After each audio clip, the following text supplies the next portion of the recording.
4, 3, 2, 1, and we're live! Welcome back to the INVICTUS Stream! My name, as always, is Harlan, and I am here with the end of the world. We are here with the end of the world. We bring darkness and sadness, but I am not alone, for I am with my brother, Alex. Hello! My good friend, Christopher. Good evening. The ever-talented Justin. Yo! And the unstoppable Michael. Thanks again for joining us, guys.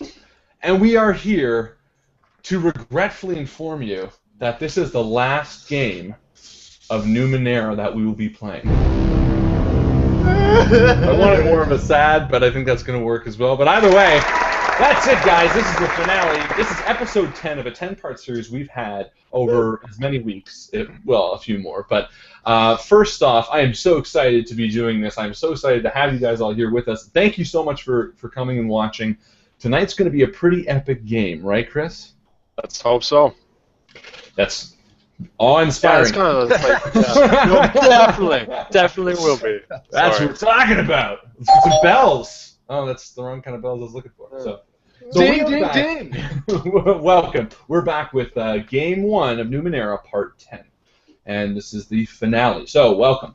First off, as with all of our shows, I want to do a big blanket, as Shaz will put on the screen for us to see. This is an 18-plus program, which is rated R. Hard R. Viewer discretion is advised. Contains scenes of violence, sexuality, and coarse language, such as the word, Mike? Boobies.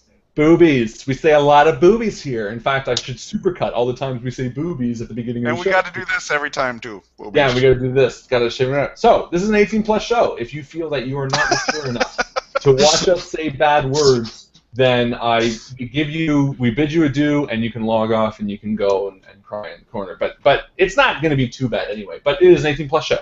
So be weary and have some fun.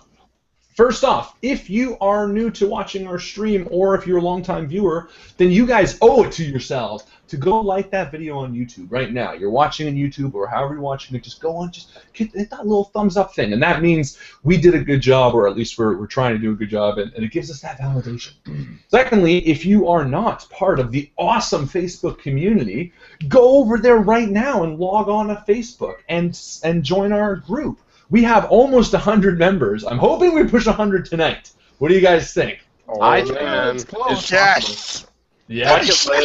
Bucket list. I'm hoping we push 100 tonight. I think it's doable with our last game. Because even though we're ending Numenera tonight, we have a whole lineup of great programs coming up for you. Right after this. That sounds so catchy. A lineup of great programs tonight on Fox. No, after this, next week, we're going to be playing The Running Dead, one of Justin's kind of homebrew campaigns where you guys get to spend XP to influence the characters. After that, we're going to do another End of the World with yours truly. After that, we're going to be doing a little bit of a surprise one that Mike is DMing. And then... Are we? Yeah. Then we start in with Call of Cthulhu, another 10-part epic scenario that I have handcrafted that I will be running. It's going to be pretty scary, folks. So make sure you stay around. That starts August 13th, I believe. So there's going to be tons of stuff to watch and do. So please go over and check out the Facebook page. We have some fantastic guys and gals there who are providing interesting content and stuff like that throughout the weeks. You know, we like. It is a phenomenal group. It is a phenomenal group, and we're going to give them a big round of applause. Even though it's fake, it is true in our hearts. So on that note, something that we did last week and we're going to be doing every week is we want to award the most valuable player. The MVP, if you will, which would be correct. So this week, you guys all did a bunch of great content and a bunch of great posts that you know, had a sense of community to them and made us all want to comment and stuff like that. However, there can only be 1 or 2 or 3 or 4 winners. So this week we decided that the most valuable posts were from Aisha and Yannick. For Aisha's post about gaming, it was something about what kind of streams do you watch, what other things do you watch, and there was a ton of comments on there, as well as Yannick's post for what would the characters do after the game ends, which prompted each of us to kind of think a little bit about, if we survive tonight, what are we going to do? What would we want to do after this? And inspired a few of us to write a little vignettes. So hopefully we live to be able to send them out. Every once in a while, I like posting little things that kind of summarize our feelings as a group. So again, you two guys, you earned it. Well done. And again, more than anything else, thank you. Thank you guys so much for providing that sense of community that we're working to build, that sense of camaraderie where you guys can comment on each other's posts and give advice and feedback and conversation. But Harlan, what do they win? What don't they win? Well, it's the same that they won last week. What did they win last week, Justin? 2 experience points each. That's right, 2 experience points each. And you might be asking why I put it off onto Justin to announce that. It's because I forgot. I don't remember what I rewarded last week. So 2 experience points each, you guys. Feel free to keep on and hold on to your experience points for the next games and the next campaign. Call of Cthulhu is going to be a draining, demanding series of games, which is going to have a lot of fun that you can spend your XP on. However, if we're dying tonight, feel free to throw a little bit of that nice XP juice over to Shaz and Pivot and myself, because I think we're going to need... Please help.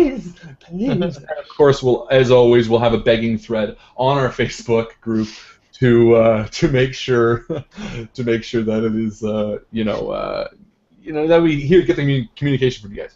Yeah. So perfect. So thank you guys again. Most valuable posts. Now, on to the fun and exciting little bit. Yeah, of course. On to the fun and exciting little bit. Every week we have, of course, a weekly poll on our Facebook page where you guys can submit cipher ideas. And this is the last week that we're going to get to do it for Numenera. So, I don't have the button, but that would be that. So, we had some great submissions from you guys. I think it was a total of 10 submissions. Whoa, 10. 9 or 10. I think it was 9, sorry. 9 submissions from you guys, and had some fantastic kind of ending the scenario celebratory type ciphers that I think would be quite useful in tonight's game. If not, they will at least be just fun to watch and see what they do. So, I'm going to refresh right now, and I'm going to give a drum roll, and we're going to see Our Lady of Victoria by Dustin Wright. First place. Wow. Well done, Dustin. This one was a close call. We have close second and third, which I'm going to announce in a few seconds. But Our Lady of Victoria, and as with everything, the #1 cipher is going to be added to game. That's a big challenge to Chris to see if he can do it tonight. I can't guarantee that it will be in tonight. Oh boy. But we're going to try our best, or Chris will try his best. In fact, just blame him. If it's not in, just blame Chris. It's pretty much his call, and if it's not in, you can just assume that he messaged us privately and said, I don't want to do this. So he's a monster.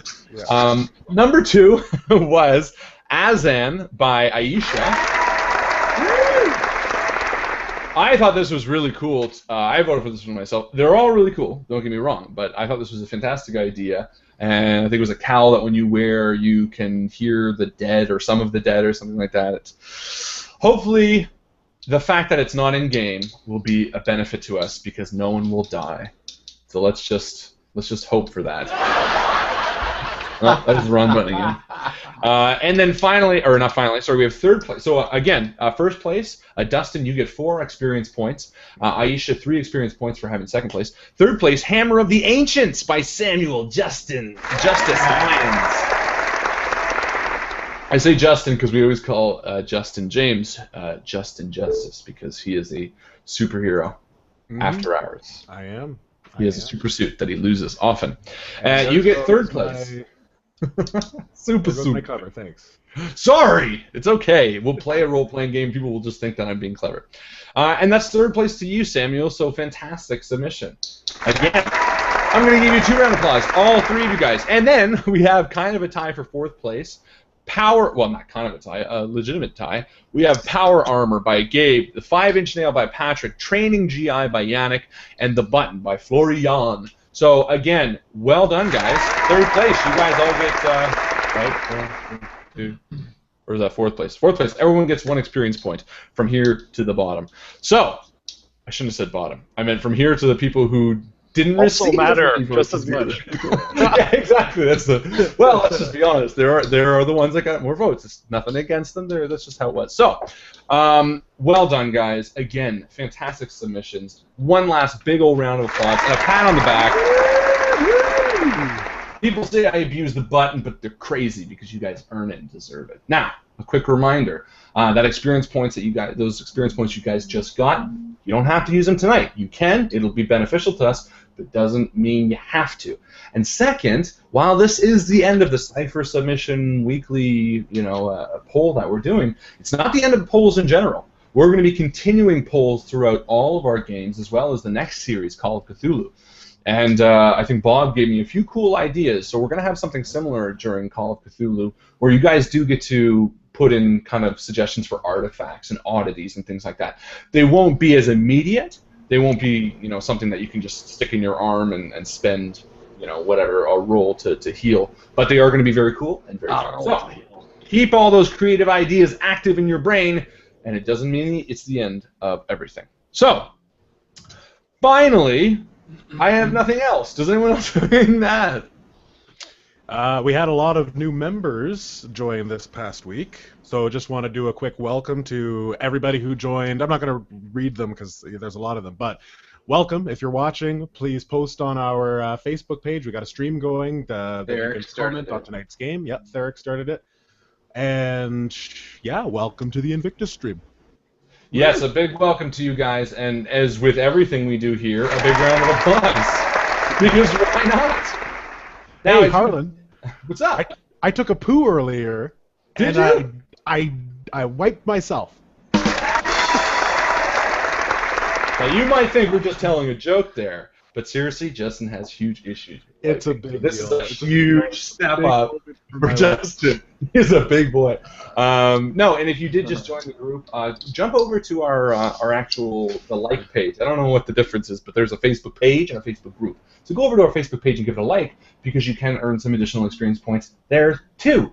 And if you are new, I'm going to go through it really quick. What is experience points? I kind of touched on it briefly at the beginning, but it allows you to affect what we do in game. So there is, under the files section on our Facebook group, there is a little PDF that says, spend this many experience points to give the guys in the stream 1d6 health vial or something like that. And another one that gives 1d6 health to the enemy. Don't do that one. One that lets you give us experience points. One that lets you give us all this kind of stuff. So if you have that experience points and you don't know what to do with it, or you want to get more, now you know kind of how and why you're doing it. And again, communicates over to all of our games. One in Call of Cthulhu, which I'm particularly excited about, is a pooling experience points type thing, that if enough of you pool your points together, you can actually revive a character from the dead. Now, whether they'll come back fully functioning and normal, that's to be decided. He's back. You can do, yeah, he's back, but he's not the same.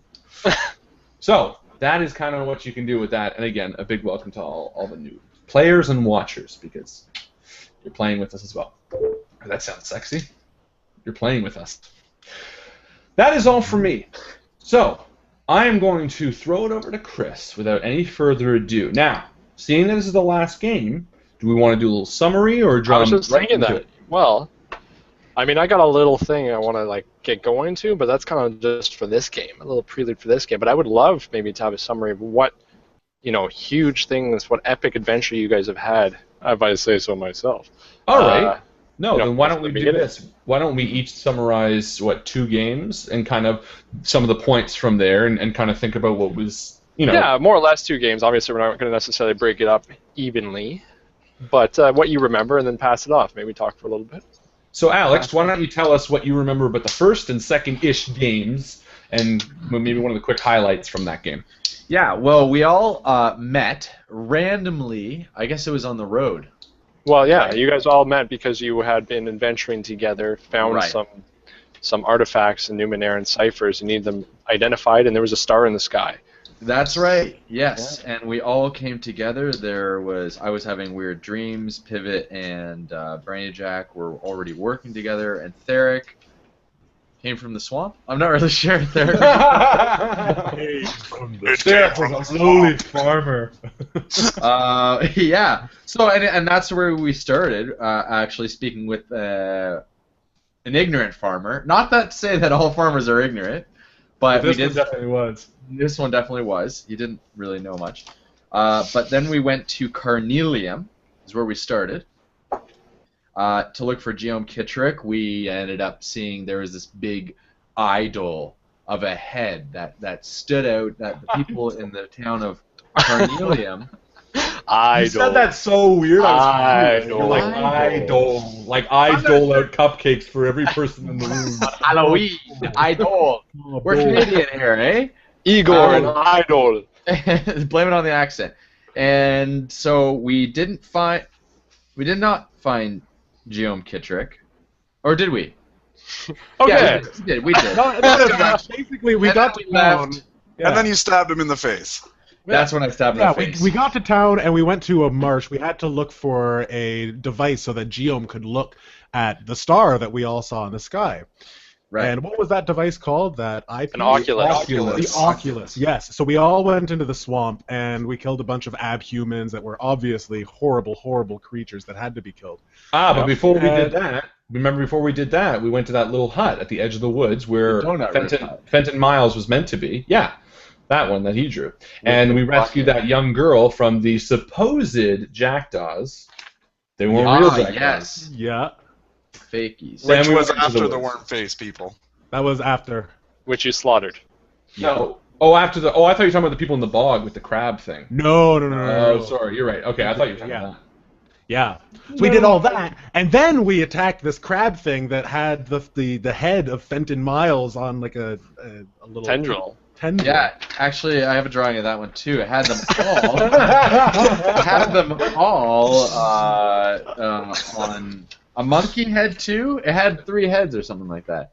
I want to see support. Who would pay in the community? Who would pay to have a little booklet of all of Alex's drawings Oh, from the Numenera game? Because it looks like he has a full book's worth there. Pay tell you what, XP, that is. it'll not be- real money. it'll be So- available on Amazon. From the beginning of the game, long story short, we found the Oculus. Fenton Miles was dead. We returned to Giom Kittrick. Shaz threw a needle in Giom Kittrick's face that was drooping on a machine, and Giom was angry. But then he was like, whatever, work with me Yes. anyways." And then he went totally somewhere else, and we he had faxed to go himself, and find him. remember? He faxed himself, yeah. Yeah.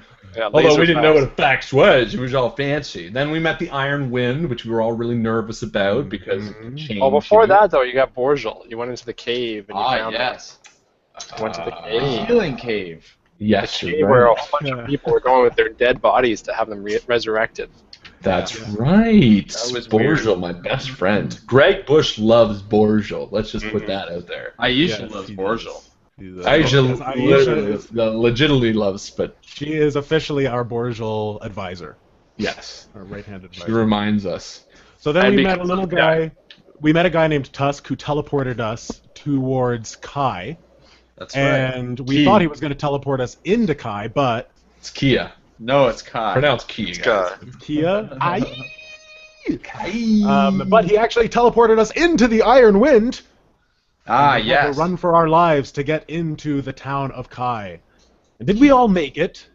Except for Theric, who almost didn't make it. Yeah, all but Theric and his T-Rex arms, because they got stuck in the wind. And I remember I broke down crying as we dragged him to like the healing witch or something like that. She put on these little stubby. They weren't stubby. They were normal sized. Mine were stubby. It's in his imagination, and we'll run with it. So pretty much since then, I think we've spent the rest of the campaign in Kai. But a lot has happened in Kai. We had a run-in with the jackdaws, like the supposed jackdaws, and we had to destroy their leaders. I don't know about the order exactly, but we went down into the mines and we solved an uprising by. We saw Giom Kittrick's mines. true lab. Yeah, the bad. I His remember lab. this. That's where we actually saw Giom Kittrick. We did go into the caves. Yep. We saw the Deus Ex Machina, Deus Ex Machina. Deus Ex Deuce. Machina.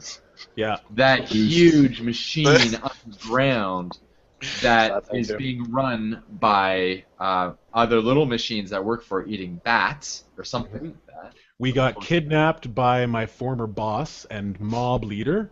Yes. We escaped that, no problem. There's the Star Eater right there. Amateur hour. Oh yeah, there's this. This is the big bad. This is Or what we're all worrying about. Or my interpretation of it. Mhm. Which I prefer that. As I said, Barney eats the world. And so I guess I don't know. I think that pretty much sums it up until the last couple weeks where we were back in the caves again. The mines. I was gonna say the whole. Remember the epic childhood guy with the metal mask and all that stuff? Yeah. And I had to bite verbally. The only way Brandy Jack knows how to, apparently. Otherwise, it's a natural one every time. Yeah, that was pretty cool. Yeah, check out that episode. That was a fun situation. The whole thing. You went invisible. Yes, that's right. But yeah, that brings us up to date, and that is pretty much the past. If you haven't watched it, go back and watch it because it's fun. Trust me, their little synopsis of it was not, did not give it justice. Didn't cover it. Only the important bits. Yeah. One last thing before we jump right back into the game, I want to give a quick shout out to Drew, who did a little interview with us, a little written interview over the weekend, and posted it on his blog for his game, which is upcoming. So thanks, Drew. That was a cool little experience that we got to kind of go back and review a lot of this stuff, and that's actually why I remember a lot of it, because we did that. And it's an interesting interview if you guys want to read it. So other than that, we're done. We now know the past. Let's find out what happens in the future. Chris? A deep thrum reverberates through the muddy earth below you. Holding the shard and accompanied by a few miners and townspeople who knew about the search, you approach the building where Giom Kittrick's workshop is. Even though you carry the ninth world's one hope for survival in your hands, the city of Key looks upward and begins to panic. The clouds that once filtered the sun's rays have now dispersed to reveal an ominous silhouette that casts a darkness over everything. You guys have the shard.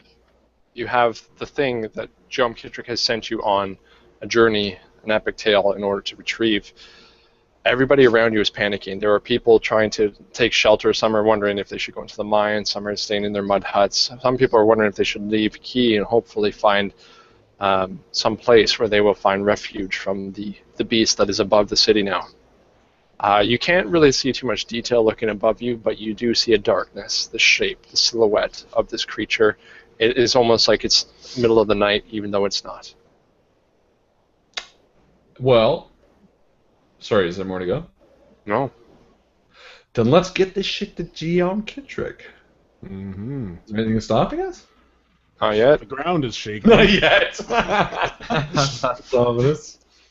So Who's you guys carrying- I don't know. It's up amongst you guys. Who's going to carry it? Let's say Theric. Carry that shard? Boy, you're gonna carry that the shard. Carry that shot. Okay. I need everyone to do a...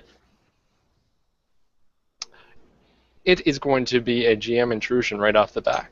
So the earthquakes and now the humming of the earth by just the constantly vibrating from the creature in the sky has made the mines and the tunnel system below you a lot less stable. The earth begins to crumble away from you, and as intrusion, this is one by Gabe. There are pockets that are dropping out from underneath your feet. Oh no.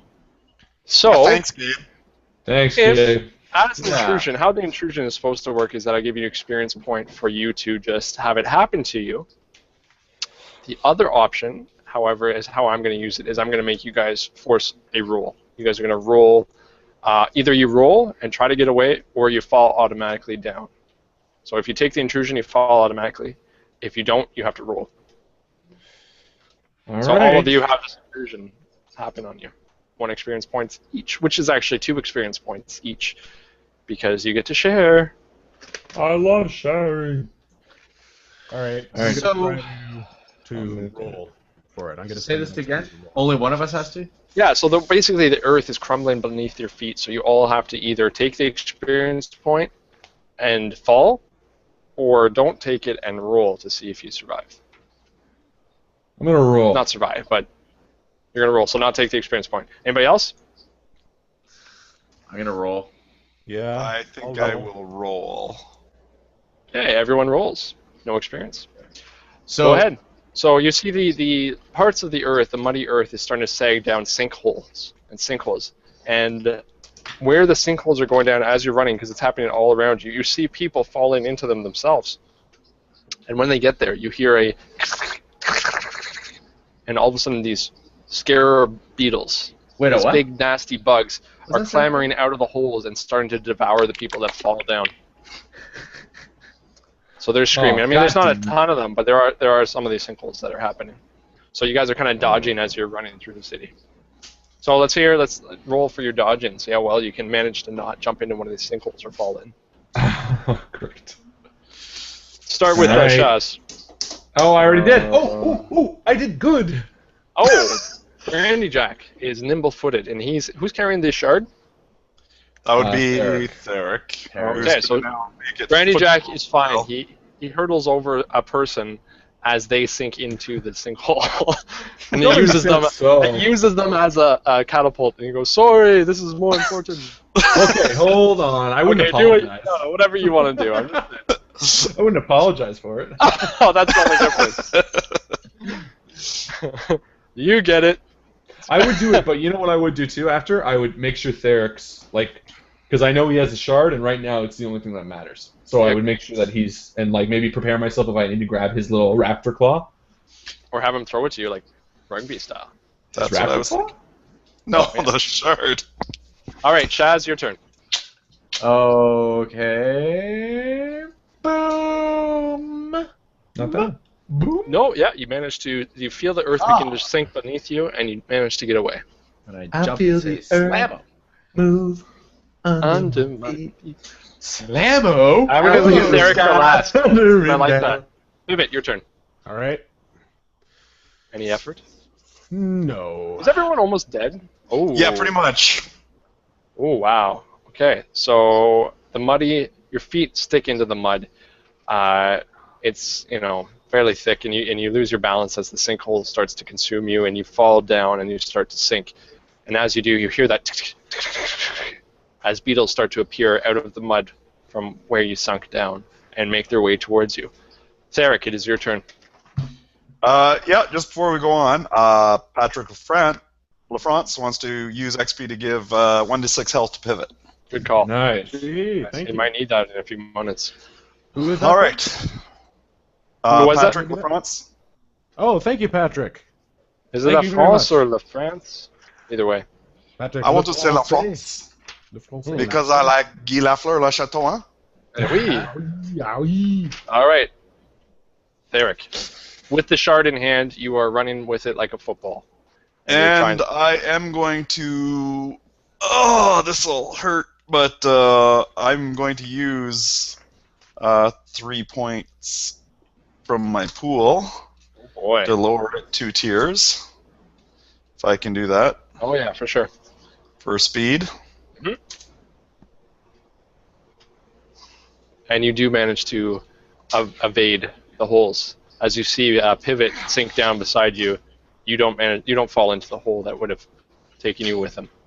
Nice. Pivot! All right, Pivot. The scarabs are going to try to make a run at you and try to attack you. Okay. More and more keep coming out of the earth, and I don't know if they're brought on by the creature in the sky or what's causing them to act in this way, but they're now coming to make an attack on you. Scarabs in my head. That's what I was going to say, is you can hear them talking, and they're just this insane mass of voices, saying, we eat tonight, we gotta eat. Pivot, can you do a defense roll? Yes, I can.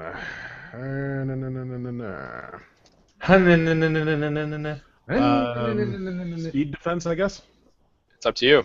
How do you want to explain it? I'm Could I use might to pull myself out, like a climbing defense? You want to try to do that? Try to climb your way away from them? Yes. So I do have climbing as a skill trained. Then I'll lower it for sure. And I'm going to use effort on this. Just Okay. one tier. Total of 2 tiers. 2 tiers down. Oh! So you find a good footing and you leap heroically out of the sinkhole.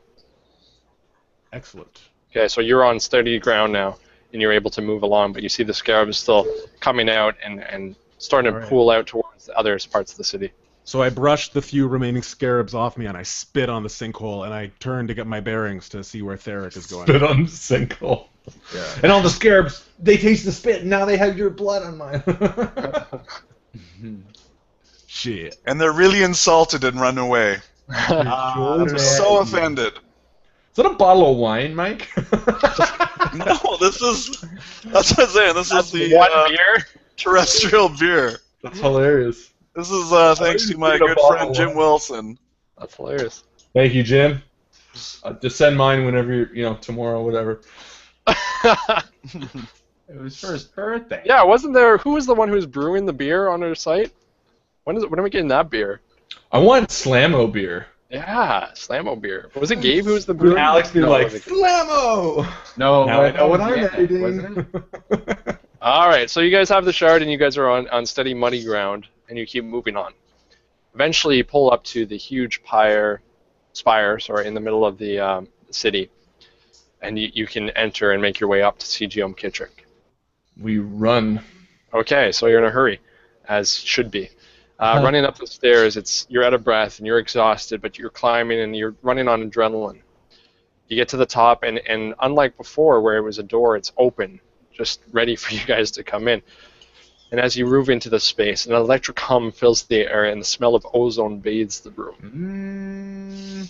Perhaps it is the adrenaline, or perhaps it's the creature in the sky, but everything seems to move slower as you look around. The once orderly workshop is now cluttered in a state of disarray. Tubes, wires, and cording run in every direction. Ciphers and tools lie discarded together on the floor, looking battered and damaged. Sparks fly from many directions, and the artificial light that fills the room flickers. And amongst the chaos, across the room stands Giom Kittrick with his machine of master work. He turns to you. Tell me you have it. Yeah, we do. You have it. And he sees it in your arms and he runs over to you. Give it to me. We don't have time for this. Sure. So he takes it from you.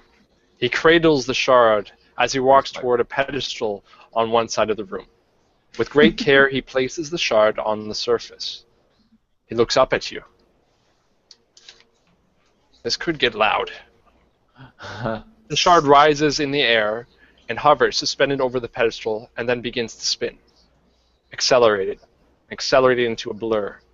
Giom walks across to pick up a large conduit lying on the floor. He glances up at Brandyjack, Shaz, Theric, and Pivot, and for the first time you think you see a flicker of uncertainty. He blows the dust off the conduit, turns and forcefully jams it into the socket. Sparks erupt from the device. You all shield your eyes in anticipation, and nothing. Uh-oh. You feel at first in your chest a deep, low hum that your ears cannot pick up, but it resonates within you. The humming rises in pitch. It becomes shrill, increasing in decibel and frequency until you hear it screaming. You feel like your eardrums are going to burst, and then nothing. You can no longer hear the sound, but the energy is still there. A beam of blue light erupts out of the refurbished telescope, piercing the sky and flying straight into the mouth of the creature. Oh. And Giom stands back, looking, checking things, checking the machinery, going over to the shard and looking at it. And as you notice him doing this, you see that the shard is slowly depleted, bit by bit. Oh, jeez. Where's the backup shard? Do we have little bits of shard? Okay, I'd say to Giom, I say, that looks like it's depleting pretty damn quick. Is that going to last for that thing in the sky? looks at you and he looks at the shard and he says, "Damn it, you might be right. Be quiet for a moment. I gotta think." He's concentrating, thinking, he's pacing back and forth. Finding another one. There's no time for that. We have minutes. And then he seems to figure something out. He's swearing and he doesn't look pleased with it, but he figures something out. He goes and he walks over with purpose again to a panel on the wall and he unscrews it. And you see him look at these big wires in the wall. Then he looks back at his machine. Decisively, he takes a wire and he ties it into the energy source. And you see the blue light grow stronger. And you hear the sound of static, like a snapping, clicking noise. And it speeds up and speeds up until it turns into a hissing. And out the side of the build, or to the side of the building where you're standing, you can feel a rumbling as if something inside the building is moving. What are you doing, Giom? Don't do something foolish. It's working. I have enough power now, but I had to do this. Outside you hear screams and yells and panic. What? And he's going back to the machine and working on it. No. What are you doing, Giom? Tell us what you're doing. You owe us He's that. ignoring you. He's working on the machine. He says, "Go look for yourself. I'm trying to save this world." All right, so we peek outside. So you go to where the balcony is, where he kind of has an observation area. And you notice in the distance, the force field begins to move inward. Oh, shit. Oh, the iron wind. Slowly draining with power. It's not sustaining its dimensions. And it's slowly moving inward. As you see little, from a distance, people running and screaming as they're trying to get away from the iron wind. But as the force field overtakes them, they disappear. I turn around and I say, are they protected from the iron winds in the mines? Perhaps. It might buy them some time, but I have to do this.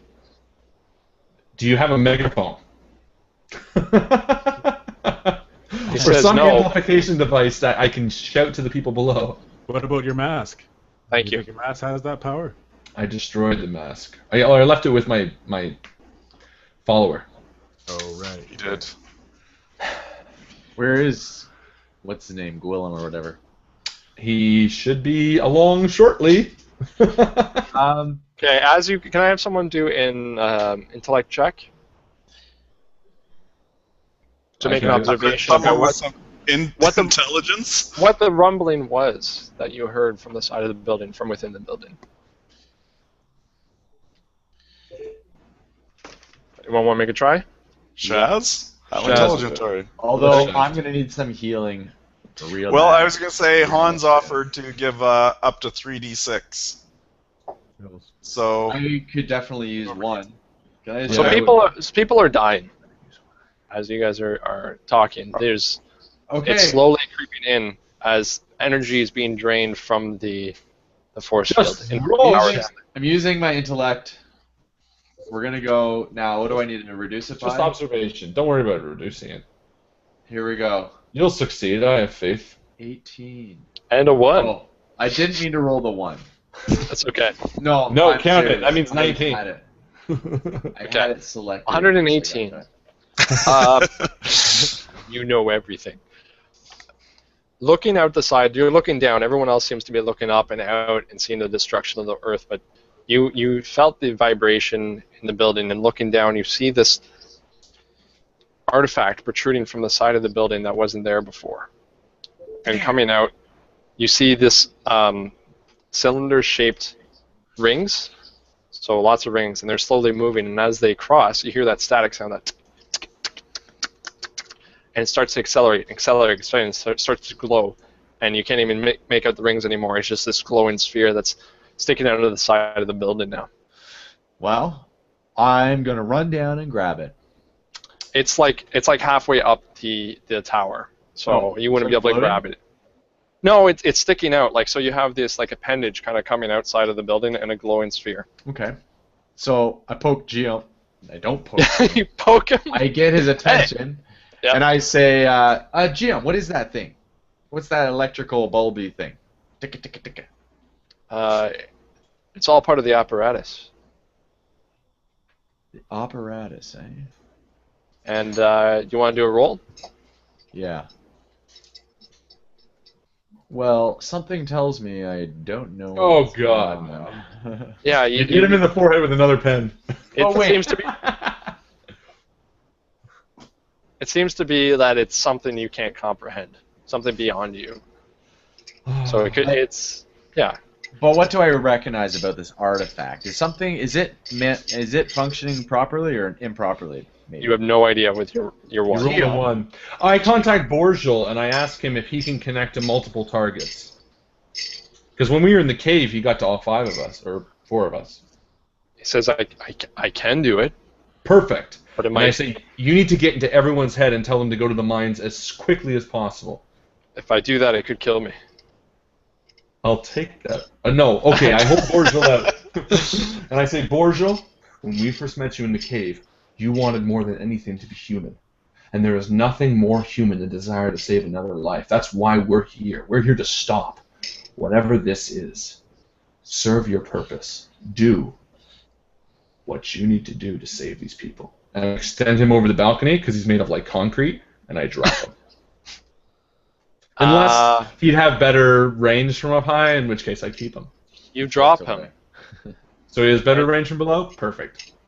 and as he drops, That has gets not been my sucked experience with he humans. gets sucked into the cylinder, the circulating sphere, and disappears. Damn it! Borgel! No. Whatever, he died trying to save everybody. Maybe he got the message out anyway.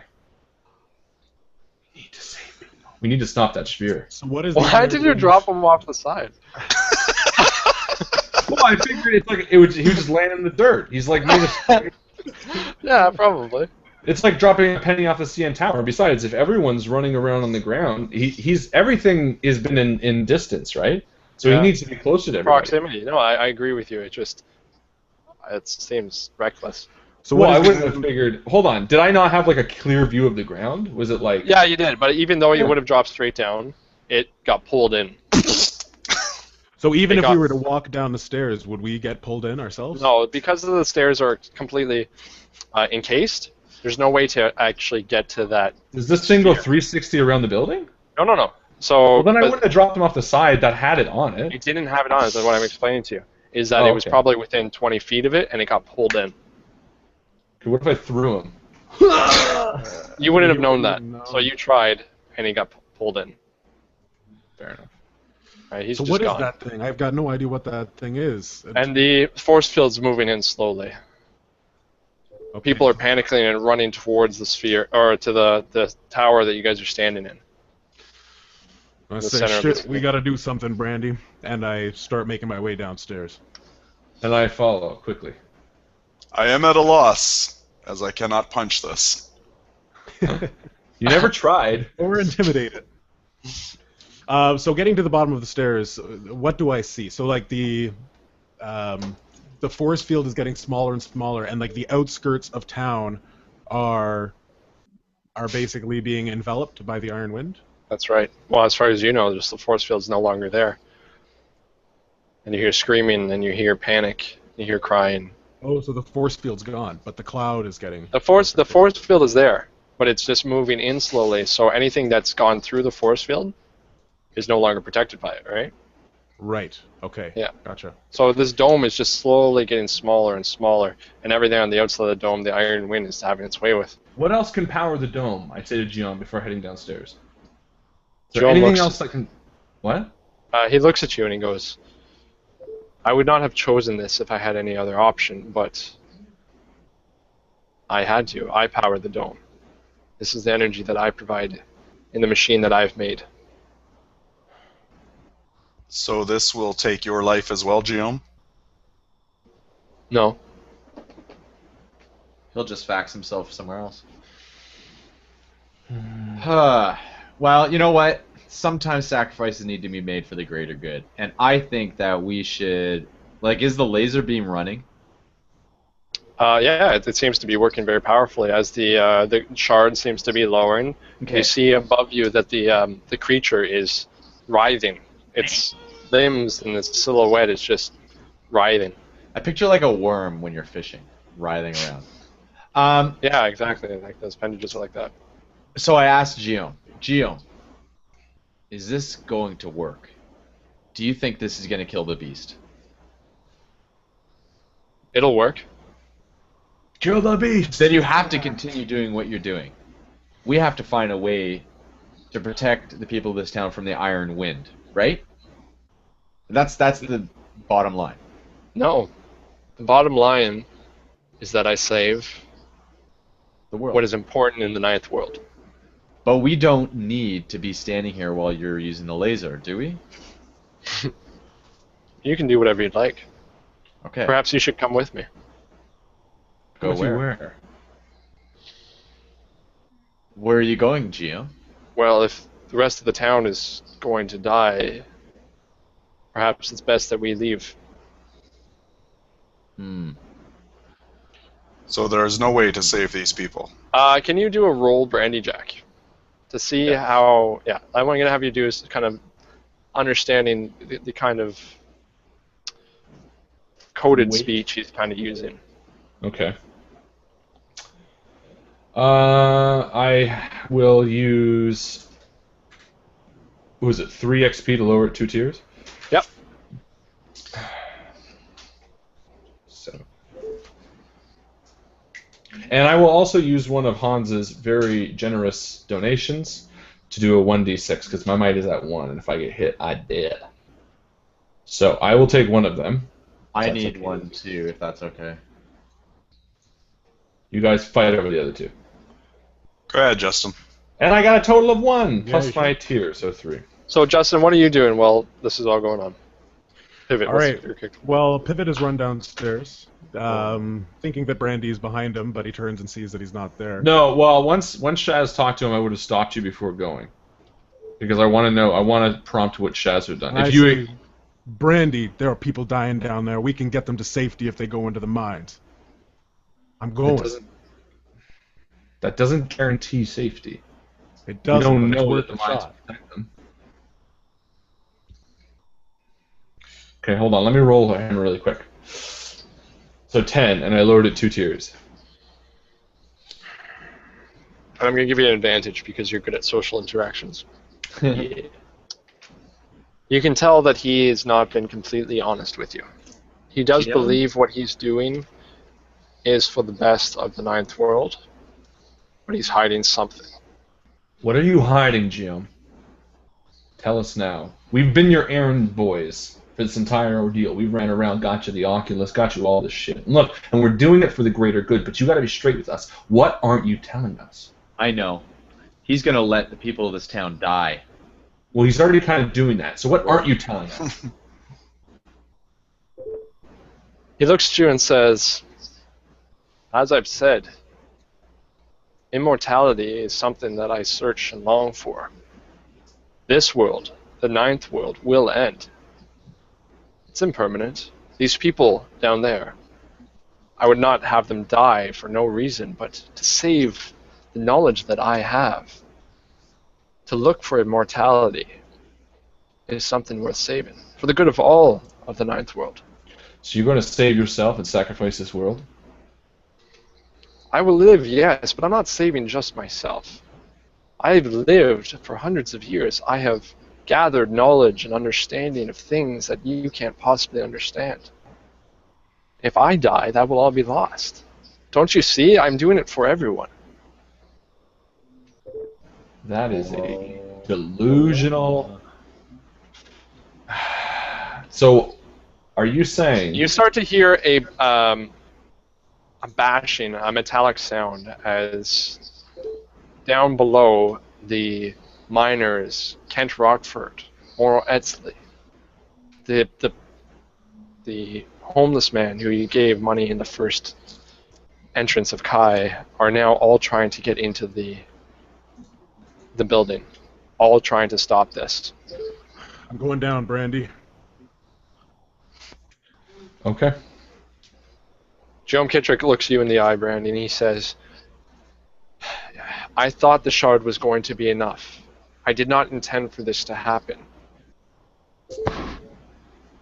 What other choices did I have? Use your own energy to power the thing and shoot it. Kill it.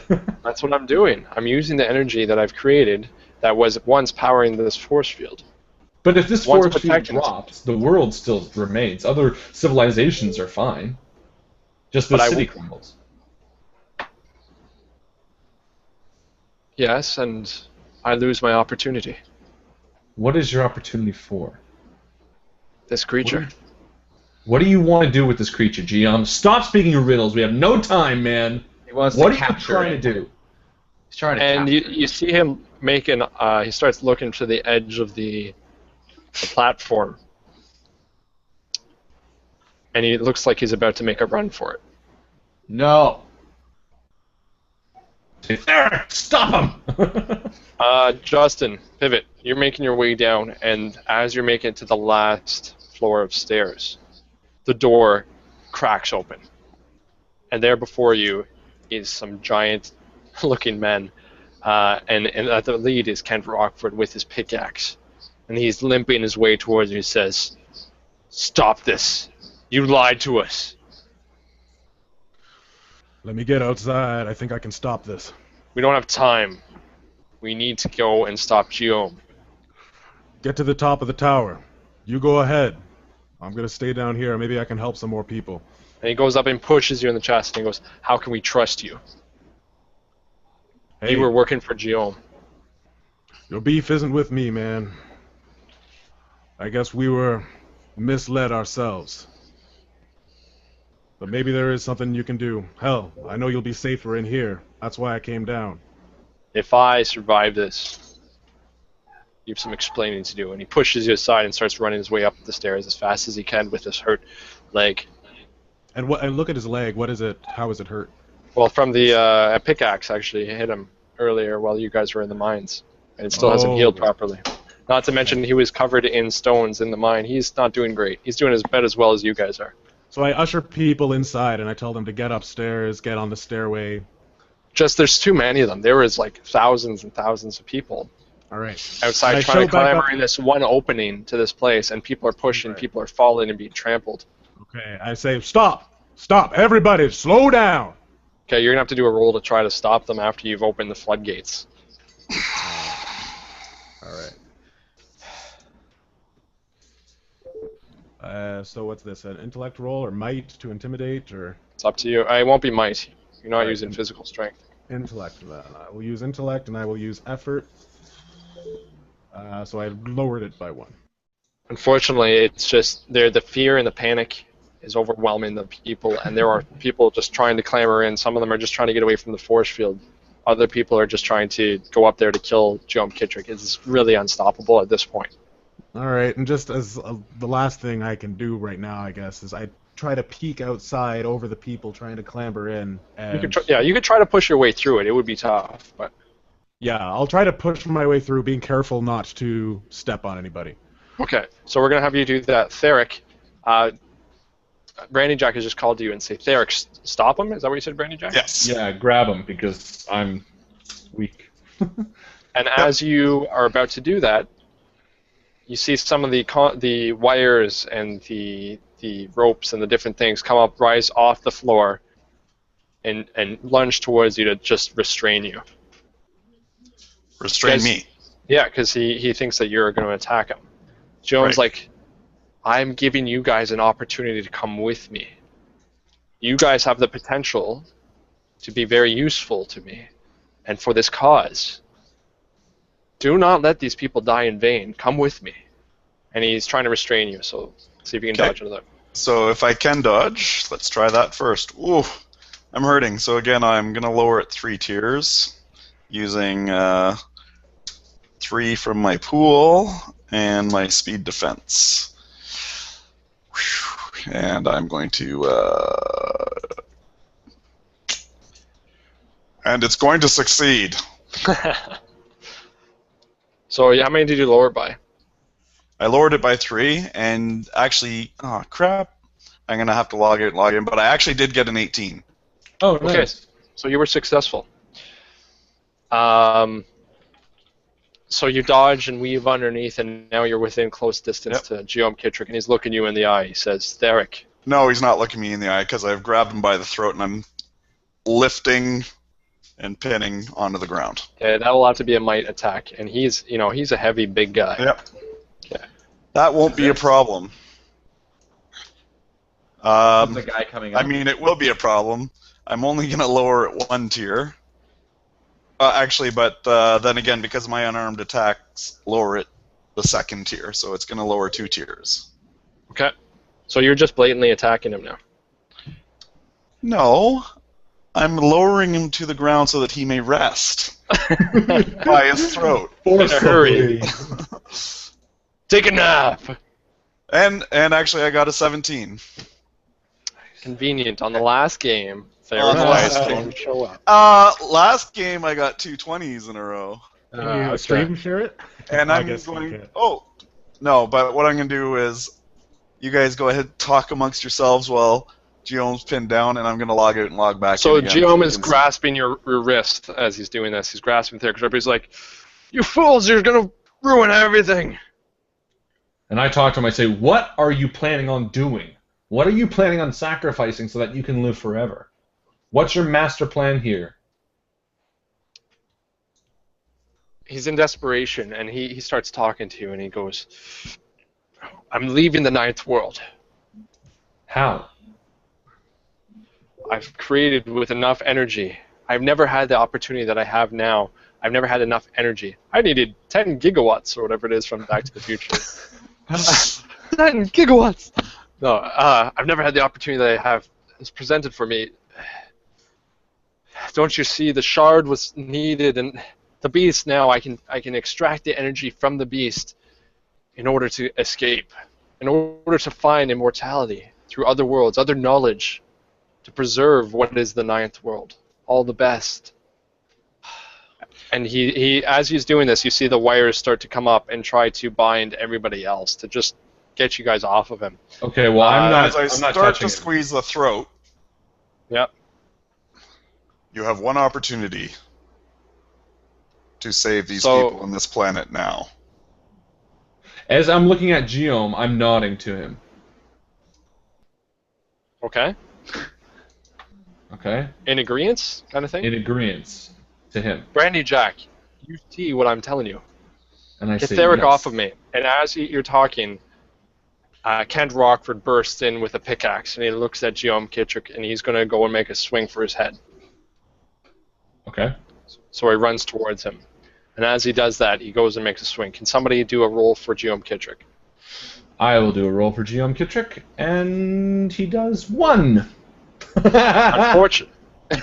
So as he goes and he runs in, you see the wires and the different apparatus come at and grab him and lift him up by all 4 arms and legs. And Giom Kittrick looks at him and he goes, "You were bugged to me." And this blade comes and cuts him into 4. Fuck, Kent Rockford, you ain't reporting nothing anymore.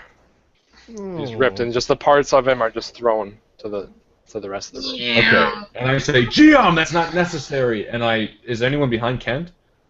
Oh, you hear people just clamoring up the stairs, and you in a moment or two, you're going to be overrun with people as the force field continues to come in, and more of the city is dying.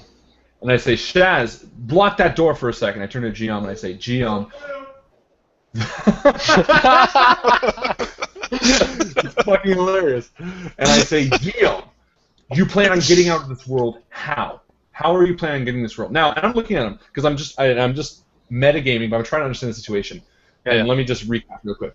He's using the crystal to power the laser, which is shooting the beast, correct? Right, but it wasn't enough. There's not enough power. There's not enough power, so he's drawing power from the shield to reroute. Now, he's not doing it personally. It's just something he plugged into the laser. That's right. He's created the shield himself. I mean, a little backstory. He's working for the Queen, like you know. Yeah. And the Queen is obviously making money off the city, oppressing the city, as you also know. Mm-hmm. So he's come here at some point and made this shield in order to protect the city, to ensure that they keep making money. He Okay. who giveth the power is he who taketh the power away. I don't know how that Right. applies. Well, you can kind of the same way. He That's built. actually great. Yeah, he built the force He field. now built he's- the force field. That's He's right. the- He feels entitled to it, right? Yeah. You don't like it? Okay. Fuck off. And the thing below the spinning discs, was that when the force field was drawn, or that's two separate things? It seems to be it only started to really go after the force field was drawn. So now, logically based on what we've seen, if we dismantle the force field or stop the force field from putting energy into the crystal, that spinning discus would stop. That is a logical thought, yeah. Okay. I mean, we didn't see him press a button that says, I'm starting the spinning discs. No, it wasn't like that. It was like, Okay. because it would have happened if he had enough power.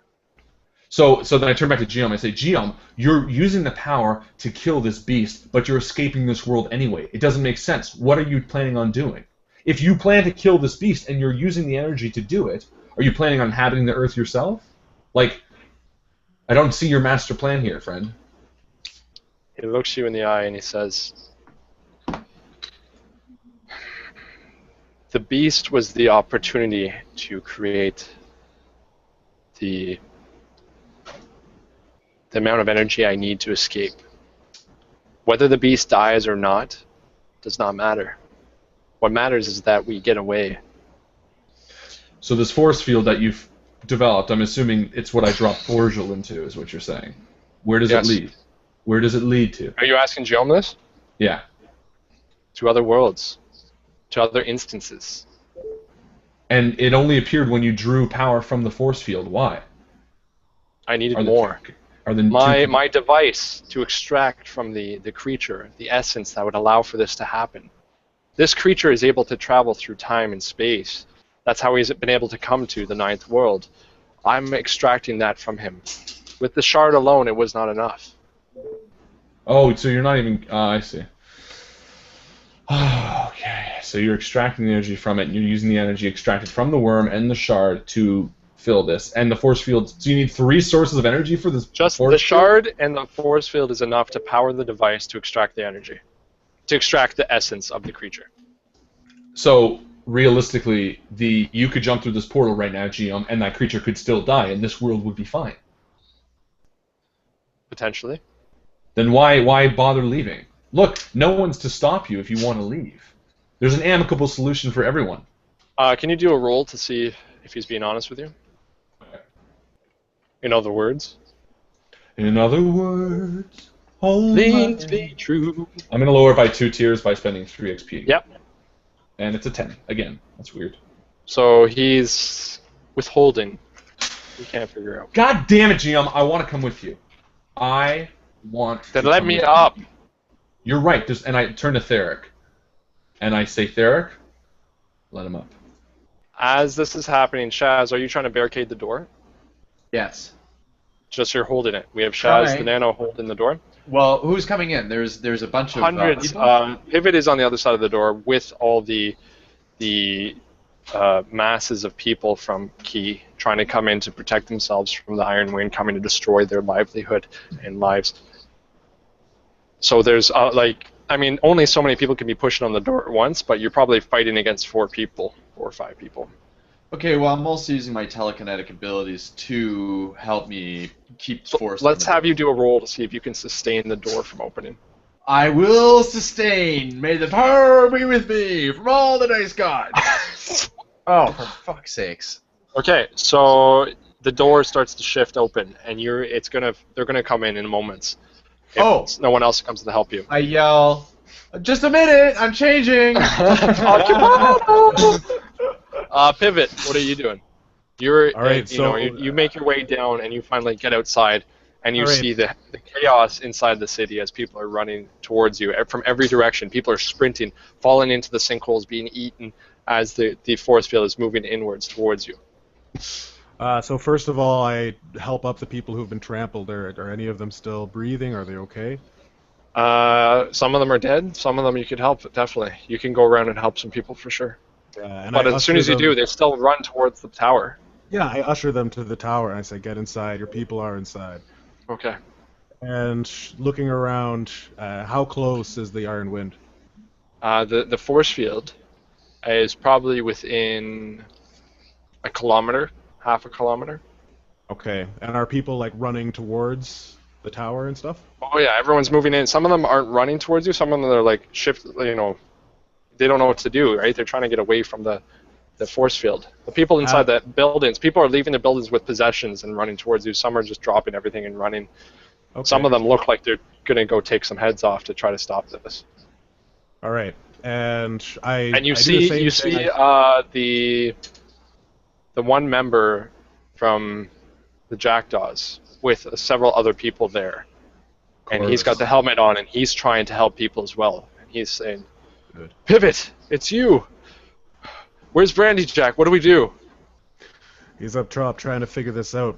Listen, have we lost all access to the mines? Have they been destroyed? There's still 2 mines that we can get access to, but if they're close to the force field. It's very risky. All right. Well, let's see what we can do. And I go to the largest group of people, the people that look the angriest. Yeah. And I say, listen, there will be time for revenge later, but we got to get into the mines where it's truly safe. If the Iron Wind reaches this tower, it's going to get transformed. People cannot hear you because of the screams and yells. And what is the name? I can't remember the name that you gave, Brandy Jack. What was the name that you gave to Corvus. Corvus? Looks at you and he takes the helmet off and he says, "Here, use this." I don't know. All right. And I shake my head and I put it on, and I run to the group, and I guess Your voice is amplified. Yes. I say, listen, everyone. And The mines. some people. Yeah, go ahead. There are mines that are still safe. If you run into the tower now, you may not survive the Iron Wind. So come with me, and we will get you to a safe place in the mines. And so you can definitely tell you convinced some of them, for sure. They would be a good following that would follow you. Not everybody, Okay. but it's, a good amount of them. Some of the families and the younger people. The ones that follow, I gesture to Corvus, and I encourage him to go and bring them to the closest mine. Yep. Not too close to the force field. Yep. And Of the 2, he says, I'll do my best. Pivot, if I don't see you again, tell Brandy Jack thanks for everything. And he goes and he runs off. All right, and I look up at the tower. Yep. And I guess I can't really hear anything, but looking up, do I see that spinning orb? You do, but from this side of it, it is complete darkness. The orb is Really? not glowing. It's almost as if it's not there. Just like a black hole. It's like On the there's other a side. complete lack of light. Exactly. And above that, you see the pyre, and you see this creature writhing above it. How And far you is can the see that the creature is actually, its silhouette has changed. It's rotating. Rotating? Like spinning this way, or like... Widthwise, I guess. It's slowly turning away. It's not facing directly on the city as much. And how far is the black hole above me?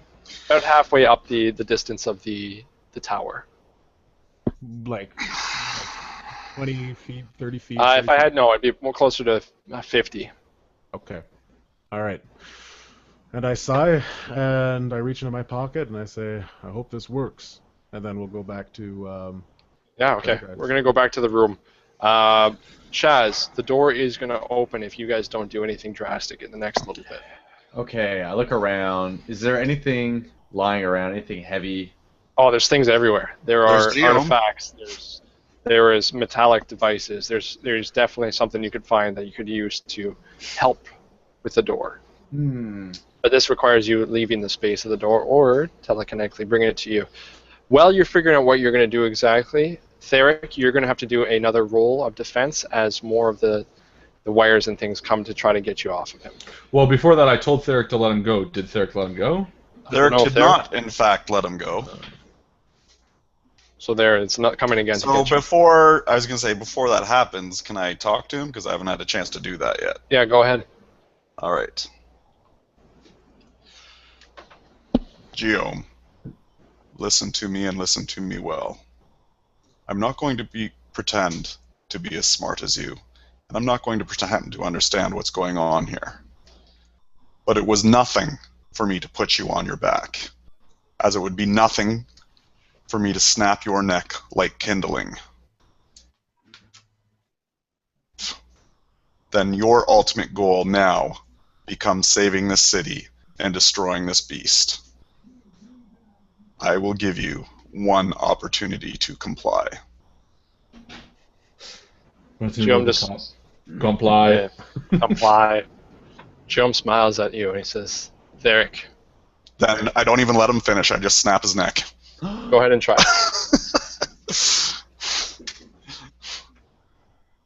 The balls on this one. You, Theric, that is.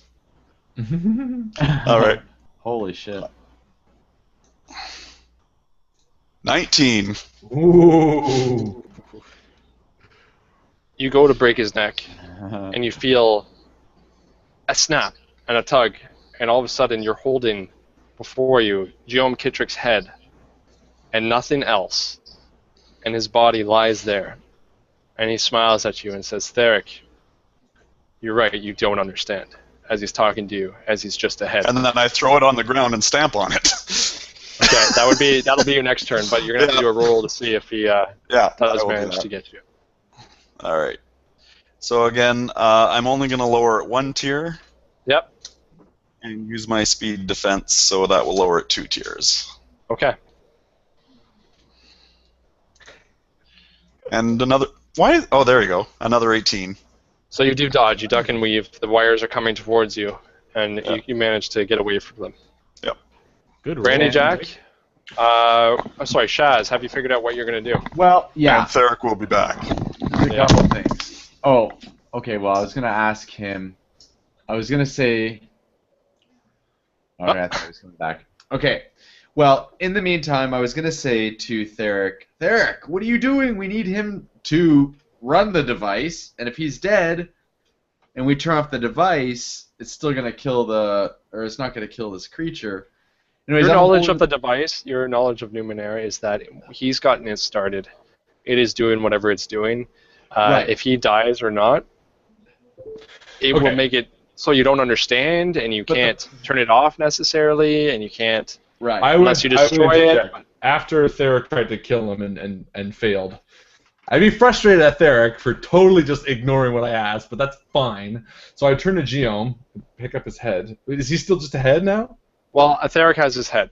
Theric has his head. He's ripped his head off of his body, but it's very, it's kind of reminiscent of how you saw it in the other space. Yeah, like the floating head. It doesn't have the tendrils hanging from it, but it is as a head. Okay. I say, Giom, get yourself back into your body. Oh, I gotta wait for Theric to come back. I was gonna say. Yeah, and you totally just jumped into my turn there, but that's okay. Sorry. So I'm holding the door. And I use I'm looking around. Is there a chair or something that I can prop? Is it a door that swings open, or is it a sliding door? It's a door that swings open. Okay, so big metal door. Looking for metal door. A chair to jam under the handle. Any chairs around? Yeah, you can find a chair. It's more likely it's going to be hard. It's not something you can jam under because you failed your last one. It's already open, so the jamming the chair thing is not going to work. You can either find something heavy or something blunt that's going to really support it, but the jamming under is too late for that. That would have helped last roll.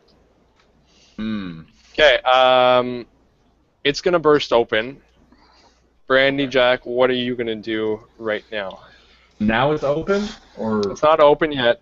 It's if at the end of your turn and then Shaz's turn. I'm just giving him some more time to think. Yeah. Okay.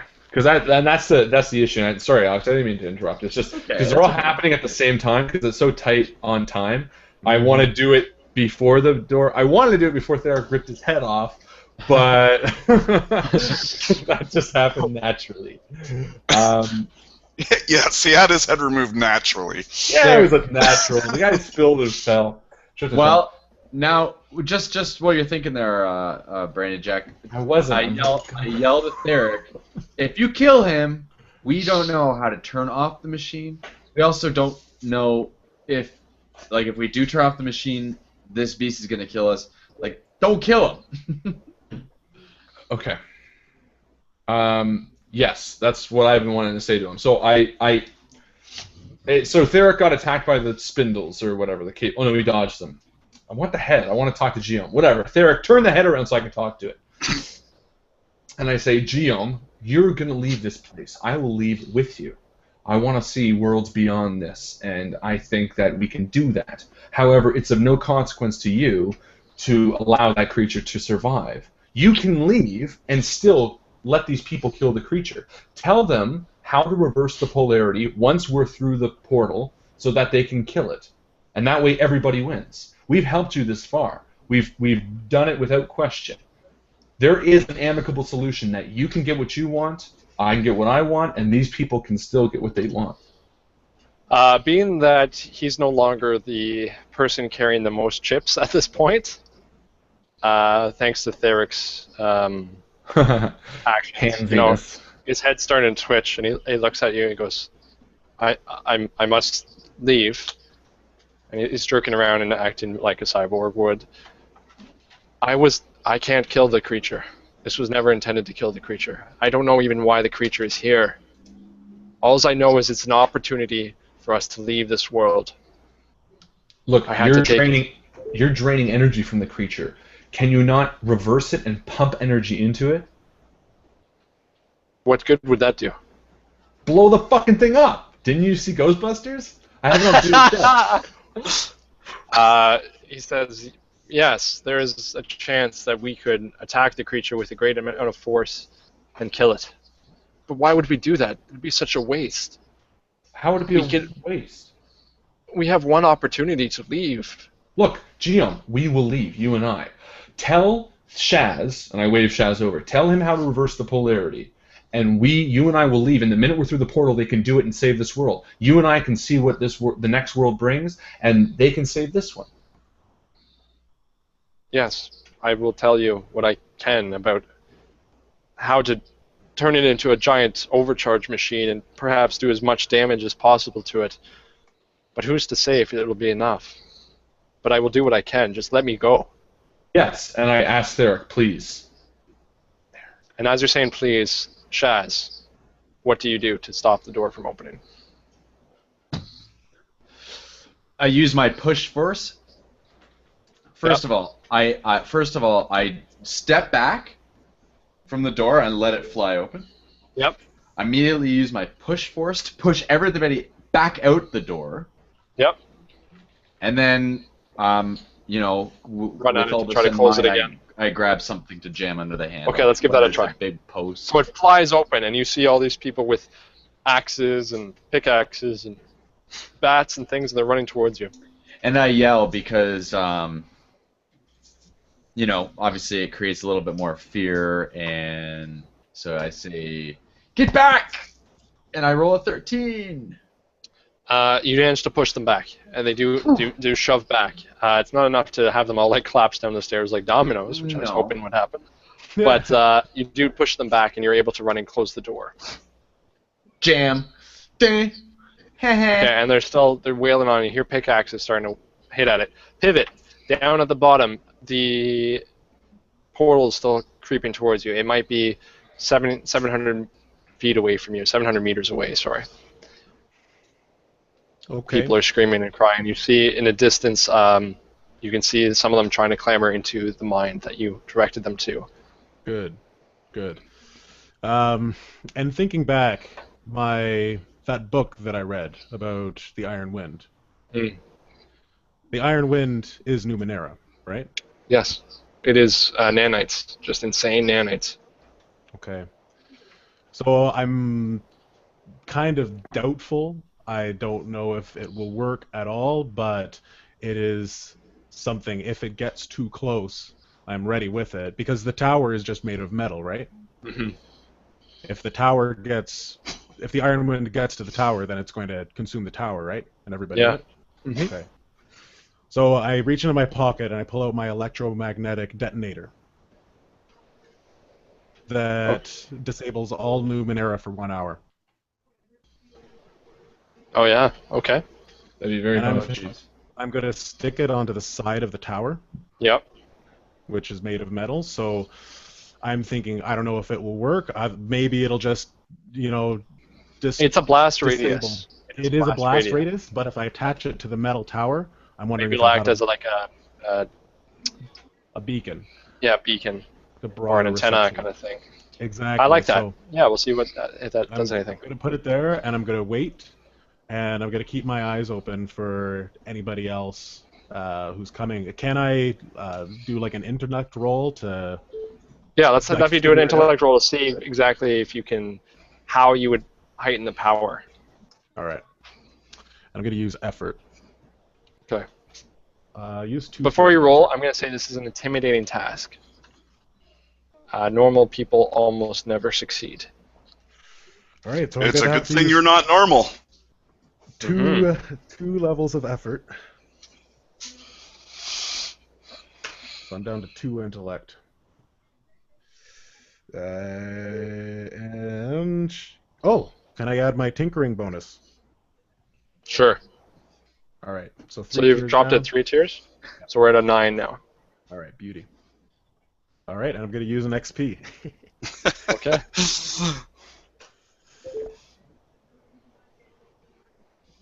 There we go.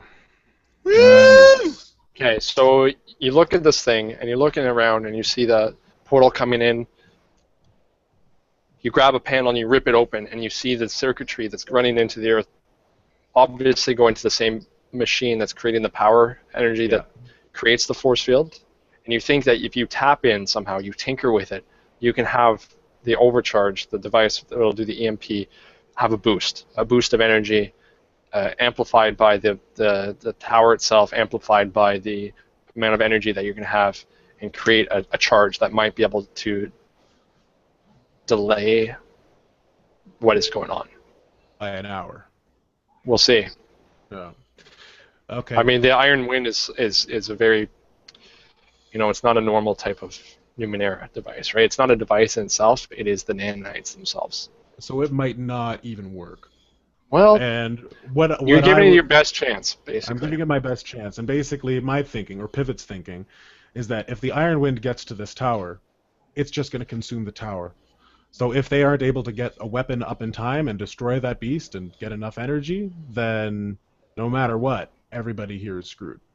So you might as well give yourself a chance to get away. Or at least, yeah, exactly. Well, a last-ditch effort kind of thing. Last-ditch effort, it'll give us an hour to think of something else. Okay. Back to the workshop.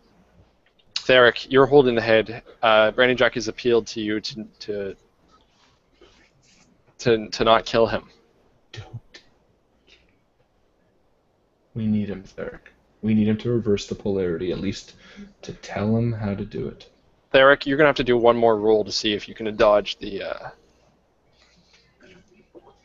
Do I really need to? I mean, I've been pretty good at it so far. So far, I it think it's seems just pretty a easy. given. Yeah, well, it's the arrogance that'll get you. I can only lower it 1 tier this time, It'll get ya. because I can only lower it by my speed defense. Okay. And I will dodge it. Yep, you do dodge it. So now the choice is yours. And as I dodge it, I end up with Giom's head like a football again. Theric, careful. Tell me, Brandy Jack, why I should not just throw this into the Iron Wind now. Because I gave him his opportunity, and he chose not to use it. Now you're making me go against my word. Theric, do it for me. You and I have known each other for a long time. Trust me. Trust. I will do that. Thank you. So Giom Kittrick is there. And he's panicking. You can see some panic in his eyes. And I say, and I pick up the head and I say, Giom, tell Shaz how to reverse the polarity. And I turn him to Shaz. Tell me how to destroy the beast. And Theric. They can both hear. So Giom Kittrick, you see a wire, a mass of wires go up and undo a panel. And he points to the surface. He's writing it out. Alex, in the end, he points out what you need to do, the tinkering that would be involved in order to reverse the circuitry, in order to potentially, and it seems to make sense to you, exactly.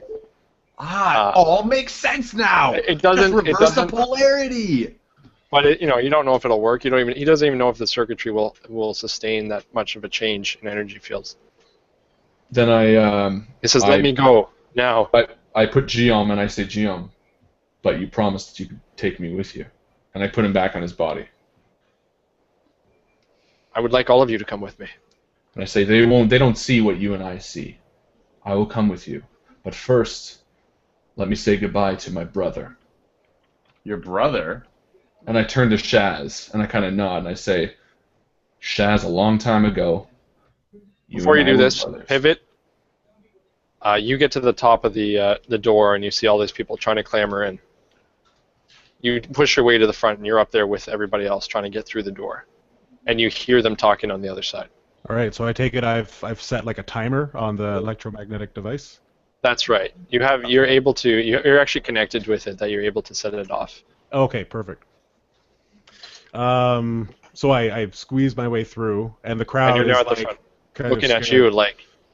And I see Brandy and Shaz kind of looking at each other, and You're on the other side of the door. Oh, I don't see that. You don't see them, but you do hear them talking. Yeah. Good. Okay, Brandy Jack, go ahead. Yep. I say, Shaz, a long time ago, you and I were side by side, and that's part of the reason why I joined this little band. And I want you to know that throughout your entire years growing up, I watched you, Pivot and I both, from across the street in that little bar by the orphanage. I watched you grow, and when our mother died, I promised that I would dedicate my life to making sure you were safe. And as I'm saying this, I'm kind of backing up towards the balcony where Giom is. I'm kind of saying, and this is the only way that I can guarantee that. And I quickly step forward and I hug Shaz and I whisper something into his ear. I have a brother? And then I continue and then I continue walking. I have a brother. And then I continue walking towards the balcony. Okay.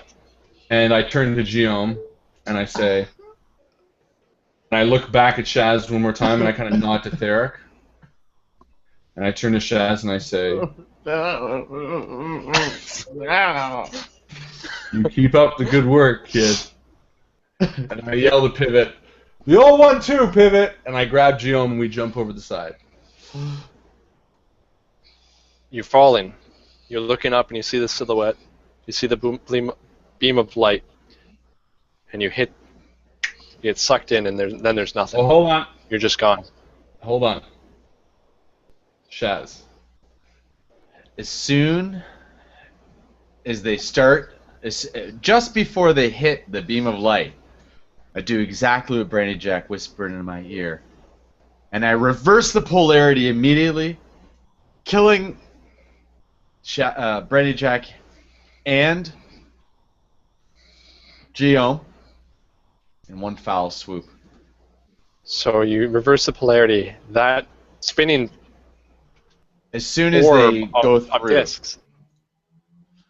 So did they go through first or not through first? Well, Brainy Jack's intention was that as soon as they go through, they are part of the beam of light that goes into the... So what would happen? So I'm a little confused because this device is outside of the building, on the side of the building, about halfway up. Right. This circling orbs, and so he's falling into it. They're both falling together, and you would reverse the polarity, which would inevitably turn off this device, and just basically turn the makeshift telescope that's turned into an overcharge into just shooting energy right at the beast. Okay. Taking all the energy and attacking the beast and turning off this thing. So they would literally fall through the now non-working device and hit the floor and splat. Right. Yes, that's right. And that's the intention of Brandy Jack. Sorry. To turn it off. Is that what you want to happen? Yeah. So they both splat. So you, Brandy Jack, you're falling. Giom Kittrick is with you, and he smiles at you. He says, "We've done it." And you continue to fall. You son of a bitch. And I push him before me. Or I push him behind me and I try to swing past him. Get through it first if I can. Like to hit the teleporter before it actually teleports? My intention was to smack against the ground and die with Giom. However, it's a crapshoot, and I don't know what's gonna. But I'm gonna make the best odds to try to get through first to guarantee that Giom will die. Okay, I'm gonna have your roll to see if you can have enough might to accelerate yourself. I don't know if physics allows for that. But that's Keep okay. it vague. Keep it vague. Do it after. Yeah, because if he's falling, he can throw it up. But will that make him go faster? But keep it misty. No, it won't make him matter. go faster, but he's throwing Giom back up in the air. Right, okay, we'll do which that means after. that he would hit. We'll do that after. Pivot. Okay, so that's going to involve, first of all, Shaz trying to reverse it and do a check. Then we're going to go to Brandy Jack. But pivot, you hear this. You hear that Brandy Jack is about to... Sounds like his last words to you. The old one, too. This isn't the old one, too. This isn't And the the old whole one, crowd pushes through the door as Shaz is no longer watching it. And everyone runs in and sees the machine and sees that Giom's not there and just sees everyone around. And I run to the edge where I just sense Brandy is. Maybe some of that residual item that he has that tracks me. You know? Anyways, I run to the edge where he fell off, and I shout, Brandy! Theric, all these people are in the room now. And they are looking for blood. They're looking for Giom, and they say, we have to stop the machine. And one of them goes to take a swing at the machine to just destroy it. Everyone's trying to destroy it, and you guys can't. You can't do it in time. You can't stop them all. There's too many of them, and they do destroy all the machines in the space, and they're breaking it and destroying it, not knowing anything. You guys can try to stop them if you can come up with anything, but that's what's going to happen. I mean, there's probably 10 people in the room at this point, swinging pickaxes, swinging different things to just wreck the place up, because they think it's the only way to stop the force field from coming in. So Theric, pivot. I mean, if you guys want to try anything, but you guys just watch Brandy Jack jump over the edge. We're all crying. What's the Iron Wind doing? I don't really pay attention much to the machine. So, you're letting them destroy everything? Well, I'm a little distraught. But Okay. I'm looking at the Theric, do you do anything to stop them?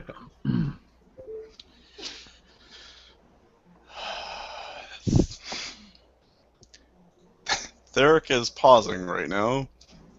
He would try to walk in front of the machine, because the machine, as far as Theric knows, is stopping or destroying the beast, correct? Yeah. Yeah. As far as you believe, As it far as is I attacking. believe. It is now attacking the beast. Right. What it was doing before, I'm not sure, but now we know it's attacking the beast. It's now like... Yeah. Right? So, you Right? should have Theric GM. Or Shaz. Slam mode! You slam on him, and you slam on him, and you slam on him some more. As Theric looks over the edge and thinks of Brandy's sacrifice, he walks towards the machine and says, people, this machine is the only thing, the only chance you have to live. It's the only chance you have to save the lives of this entire planet. If you must take out your anger, take it out on me. Alright, Theric. Do a roll. See if you can convince them. Probably not. Let's see. You know what? I have enough to use some some effort there, but this one I don't have an edge, so it cost me 3, correct? Yep. Okay. Now I've got 5, so if I lower it 2, it'll Yep. cost me all 5, correct? Yep. Which will bring me to 0. Okay. And I suffer negative, or my social raises a tier. So it makes it 1 step harder. Okay. Alrighty? Yep. So you used effort and it ended up making it harder? No. Yeah. It kind of neutralized it. It went down one and up one, so it's back to where it was. It goes down. It 2? still goes down 1. Okay, cool. and I got a 7. You convince them. 3 or 4 of them turn towards you. 3 or 4 of them are not convinced. And they start attacking you. And you feel the pickaxes penetrating your body. And you feel them ripping you apart piece by piece. And you see the machines being blown apart in your final thoughts. You see everything die around you. The machine stops. The sound stops. Everything's broken. And I gotta wait for Justin James to come back, because... God damn it, Justin James. Having to pee at the most inopportune times. Look at those That's so arms.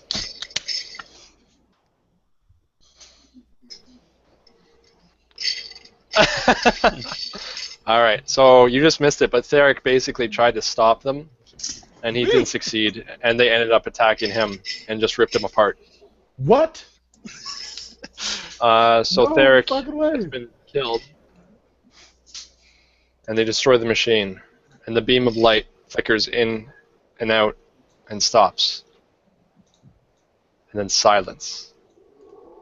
As you see the force field begin to go back to its original dimensions. And the creature there still hovers above the earth. Hold on. Sorry. They destroyed the machines, and the force field just went back? Didn't The machine Giom was... unplug something? No, the Giom was taking the energy from the force field in order to power the machine, so once the machine was destroyed, all the energy goes back to the force field.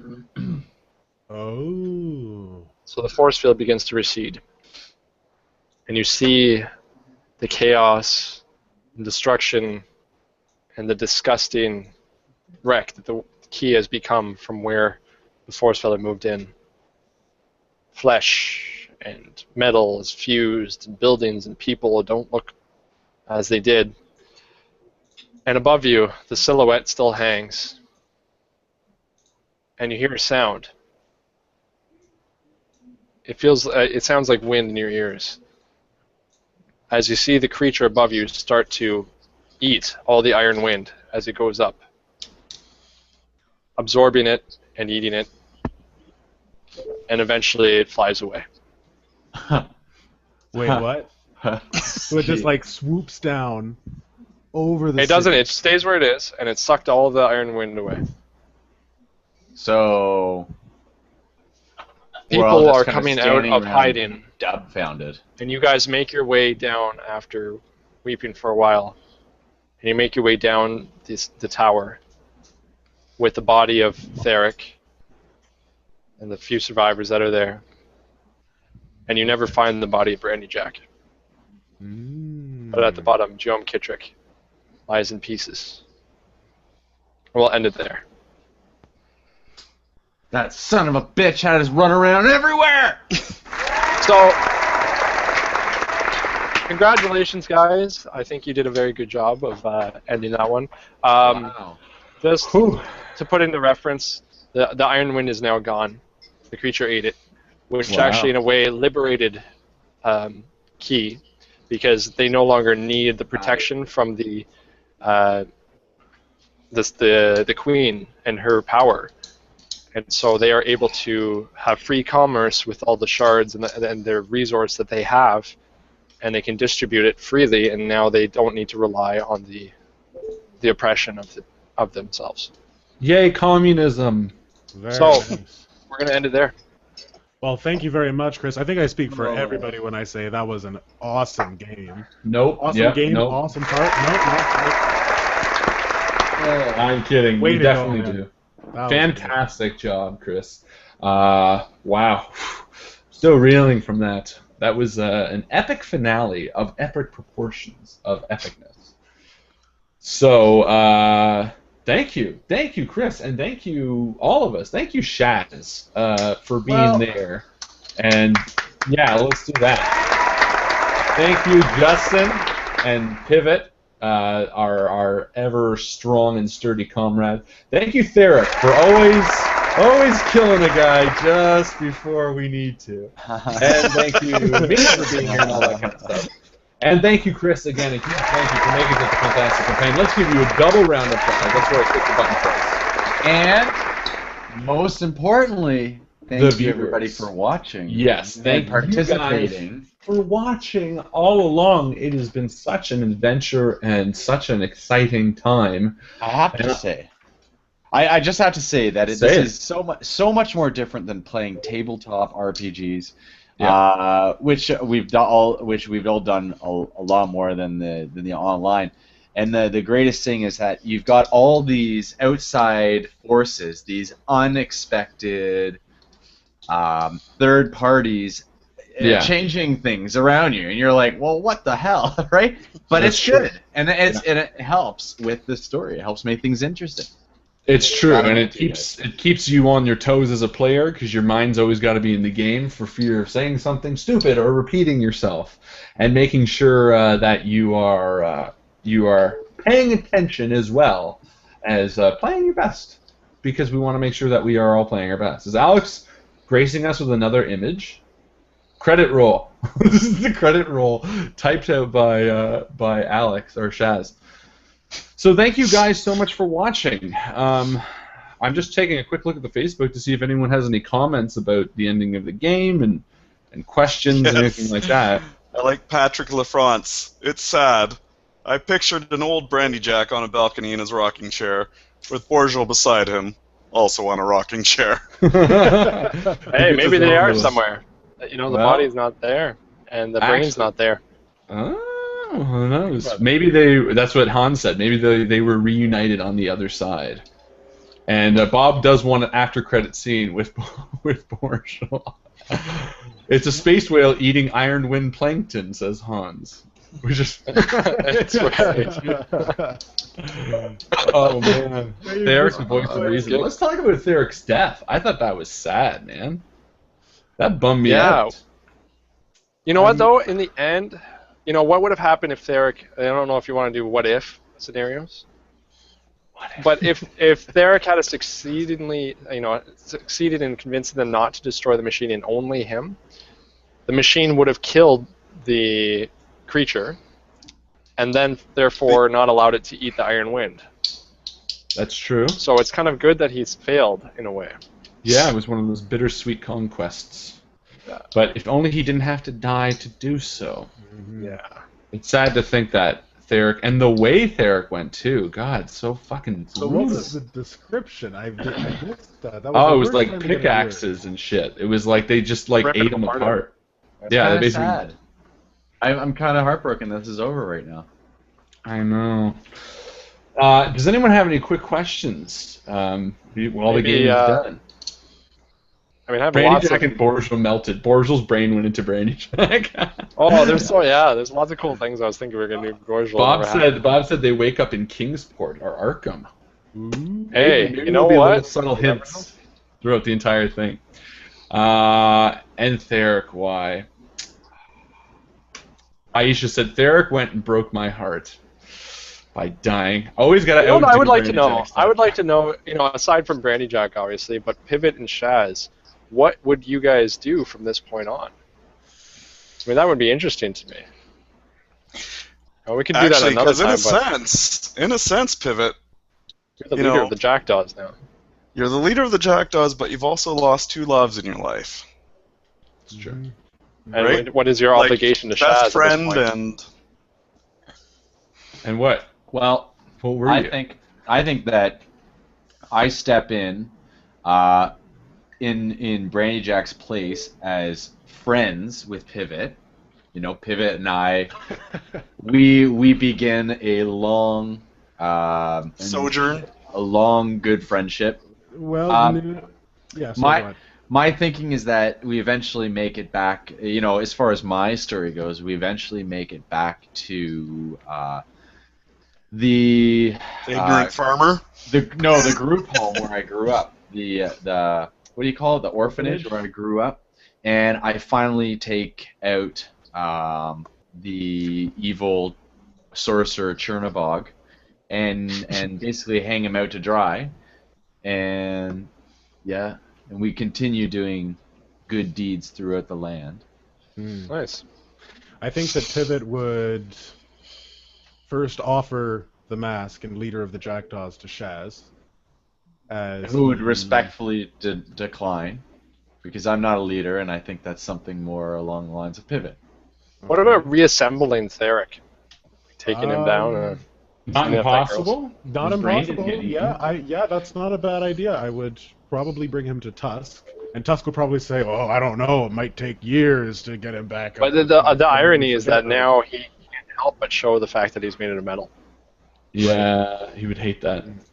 But I think, sorry, just to finish what I was going to say with the Jackdaws, I think that I would keep it going. Like Mike pointed out, yes, like there were 2 losses of the Jackdaws, and there'd probably be a lot of turmoil of I don't want to continue this because of all of the bad memories. But I think that I would continue the Jackdaws and try to make it as big as possible because it's the only way that I can think of to keep Brandy Jack alive in my mind. And also, if he does come back, we didn't find his body. If he does come back, then at least I've done something. Well, I was thinking actually Corvus would probably carry on the Jackdaws and take over as leader because he was left with the helmet, and it just seemed like his thing. Yeah, that's true. Is what I would hope. Because I was gonna say if you guys all lived and there was a little afterwards, I would just play Corvus as kind of the new Brandy Jack and like play him very timidly and kind of make him the new head of it because he would just kind of naturally fall into that and be like, I knew Brandy Jack. I knew the real Brandy Jack back when he was telling the tales. Not gonna lie, that would feel weird for Pivot. It would feel weird. Really? Like I would love to have you playing, but just in a storyline wise, I would be like, okay, so the new guy is the leader of the Jackdaws. It just wouldn't make sense to me. I don't know. It wouldn't make sense to Pivot. Personally, I never thought Pivot like really cared about the Jack. Like he liked them, but he would never. Well, maybe he does now that he's lost his friend. Yeah, it was important to Brandy Jack, and so it's important to me now.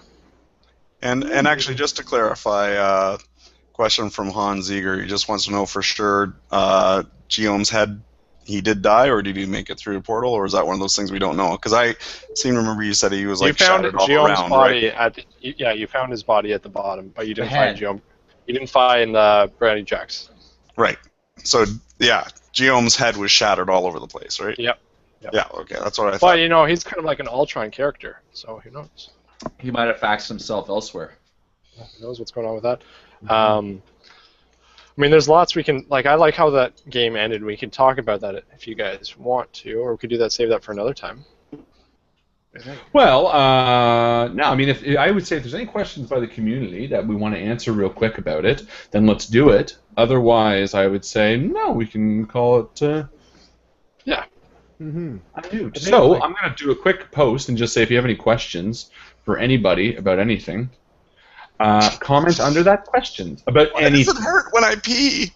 Well, this is a good time. I always find I was talking to Chris about this last week, but I find that whenever I run a game, there is so much as a GM that I plan and put into the game, and then like I think of all of these intricate reasons and details as to why the world is working the way it works, why characters are acting a certain way, what's happened in their past, how machines work, what certain things are actually making the game tick. But realistically, you don't really have time to explain that to all of the NPCs and sometimes or to all the players, and sometimes the players completely bypass everything you've planned, and you don't get to get into those details. So just from you, Chris, I was wondering if there were any points where you were like, yes, like I really love how much detail I've put into the inner workings of this scene, but it never actually came into light. Yeah, I mean, like, I think that's exactly what you should just ask. Sorry, she said, did this game go as the GM envisioned, and what changed? A lot did not go as envisioned, and I like that, because if it does, it's kind of boring for a GM. I have to roll with the punches with these guys, because you never know what's going to happen. Even this last game, I mean, we can work backwards from this game, but this last game, I had no idea how it was going to go. I was thinking to myself, okay, so they basically have two options. They allow the machine to work, and if they do, they find out that Giom Kittrick was never going to destroy the creature and then jump into this portal and disappear. And I was thinking maybe they'd all disappear with him. But obviously that didn't happen. I did not expect Derek to rip his head off. You know, and I had really? You didn't see that coming? Well, you know, I should have. What kind of GM doesn't notice that Derek? I expected that they would panic more about the fact that people were dying. Maybe even destroy the machine before it got to the point where so many people were being affected by the Iron Wind. But again, our amoral Brandy Jack leader, you know, he was obviously amoral in the end. In the end, he sacrificed himself to really do what was needed. But no, absolutely not. It never goes as planned. I have ideas of what happens when it doesn't go as planned. Always. If this, then this kind of thing. I have a few of them, and I roll with the punches as best I can.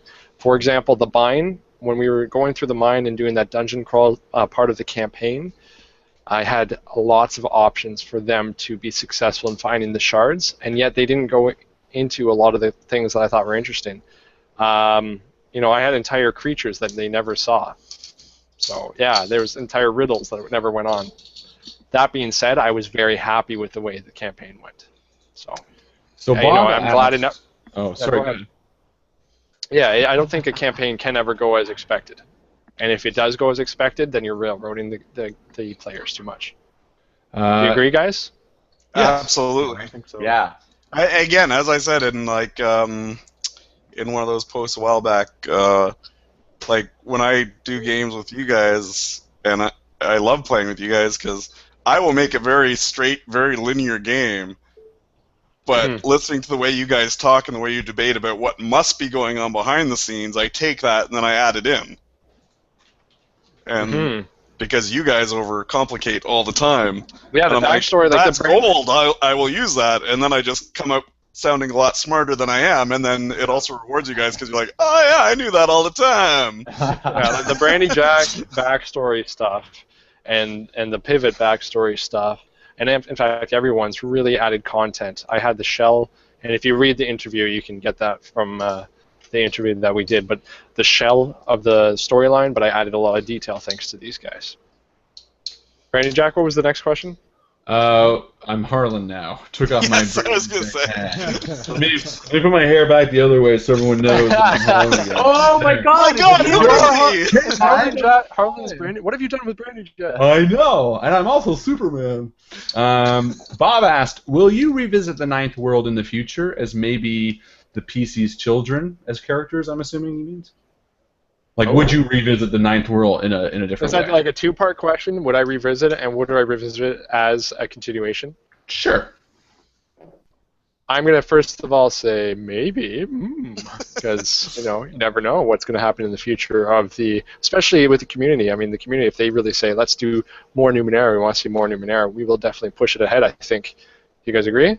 Like, we'll definitely do it if you guys want to see more, because that's kind of what we're doing. We're catering to you guys. Definitely. Yeah. As far as doing it as the kids of the PCs, I think that's a very cool idea.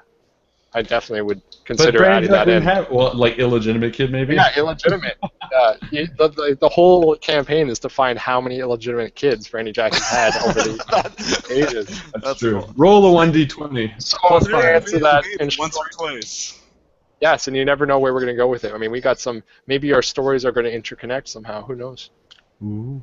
Aisha asked, Chris, did you always intend for the creature to not be attacking the world, but rather just consume the Iron Wind? Yes, right from the beginning. So I always played it safe.